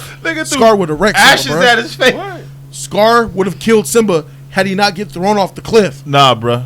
Nah. Head up. Head up. Nah. Open field, bro. Nah. Scar was hitting him with bites and paw marks. Nah, he was hitting him bruh. way harder than Simba was, bro. Scar would have killed Simba. Simba's a punk. Nah, bro. Nah. Simba is a punk, bro. In The Lion King, he weak, bro. I hate Simba. I love him as a kid, but I hate him when he grew up, man. Scar was giving him that 1-2, pow pow, biting him. Bro, And Scar was coming to finish the job. He knocked him out. Oh no. He Simba was wounded, man, by them hot rock flakes. Right, that's what I'm saying too. Bro, Those hot rock flakes. Yeah, that was burning ash, wounded, bro. Part of the fight, bro. Burning ash, man. I know, man, but he won his full potential. It got out. He was fine. Hey, he got no before that fight, he got freaking swarmed by fucking hyenas, man. Like 20 hyenas fucking swarmed Simba. Don't matter. It does matter. He gets to that battle half health. Half health. How we doing? That health bar was Just half. Scar's old. Serious. Oh, Scar's old. Scar literally had half life. Scar had half life. He went into the battle with half life and still was putting work on that little boy. He punched him away and flew him to the, and then he was like, "Yeah!" to finish the job, and he got thrown off the cliff, bro. Had he not got thrown off that cliff, he'd be eating Simba meat. Nah. Over, bro. Nah. Shoot, that fool threw dirt in Simba's face so he could. All right, try to, the chat is so spoken. he can add some licks in. Okay. The chat vote Killmonger. Killmonger. Hey. All hail the manga. Killmonger. Agent Smith number 2, Scar number 3 with 18 votes. And coming at the bottom was Mark Strong, man. Surprise, got 6 votes from the Ronin fans. He's a good actor, man. So Mark Strong is I like him. I like him a lot. Is Sinestro. She's good. Yeah, she's good. All right, now the one that matters the most, us. HT3, reveal who you picked for the villain to go into the nomination pool. I gotta see it too, bro.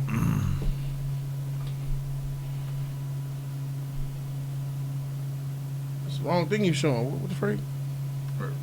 Right there. Oh, in the Mark Strong. Mark. I like it. You pick Mark? Yeah. You pick Ron? Oh, okay. Tight, man. There you go. All right, I mean, and Scar and it's kind of. Why do I have a black screen on this one? Hold on. There we go. We're back. Sorry about that. Savage. All right. I chose Oh my God, D Jackson. Killmonger. Cool. Flash. Who'd you pick? Killmonger. Okay. Ronan? Who you pick? Smith.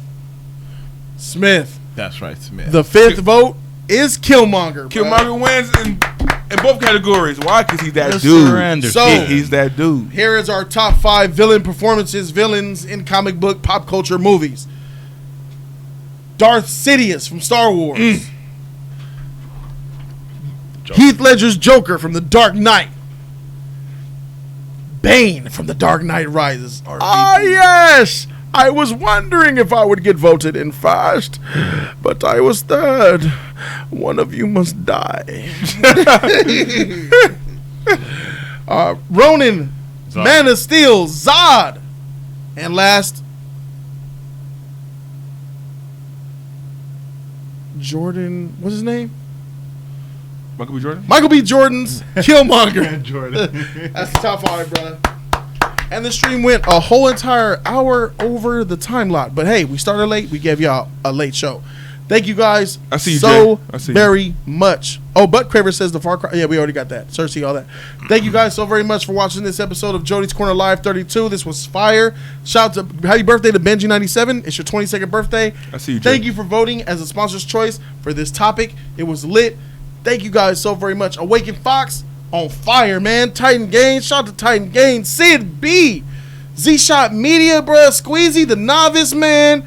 Bobby Stevens, Legend of Vogue. Gregory Louisville, man. Titan Gaines. Kevin Millie. Tubishian. Q Reviews. Moonsub. Bobo, man.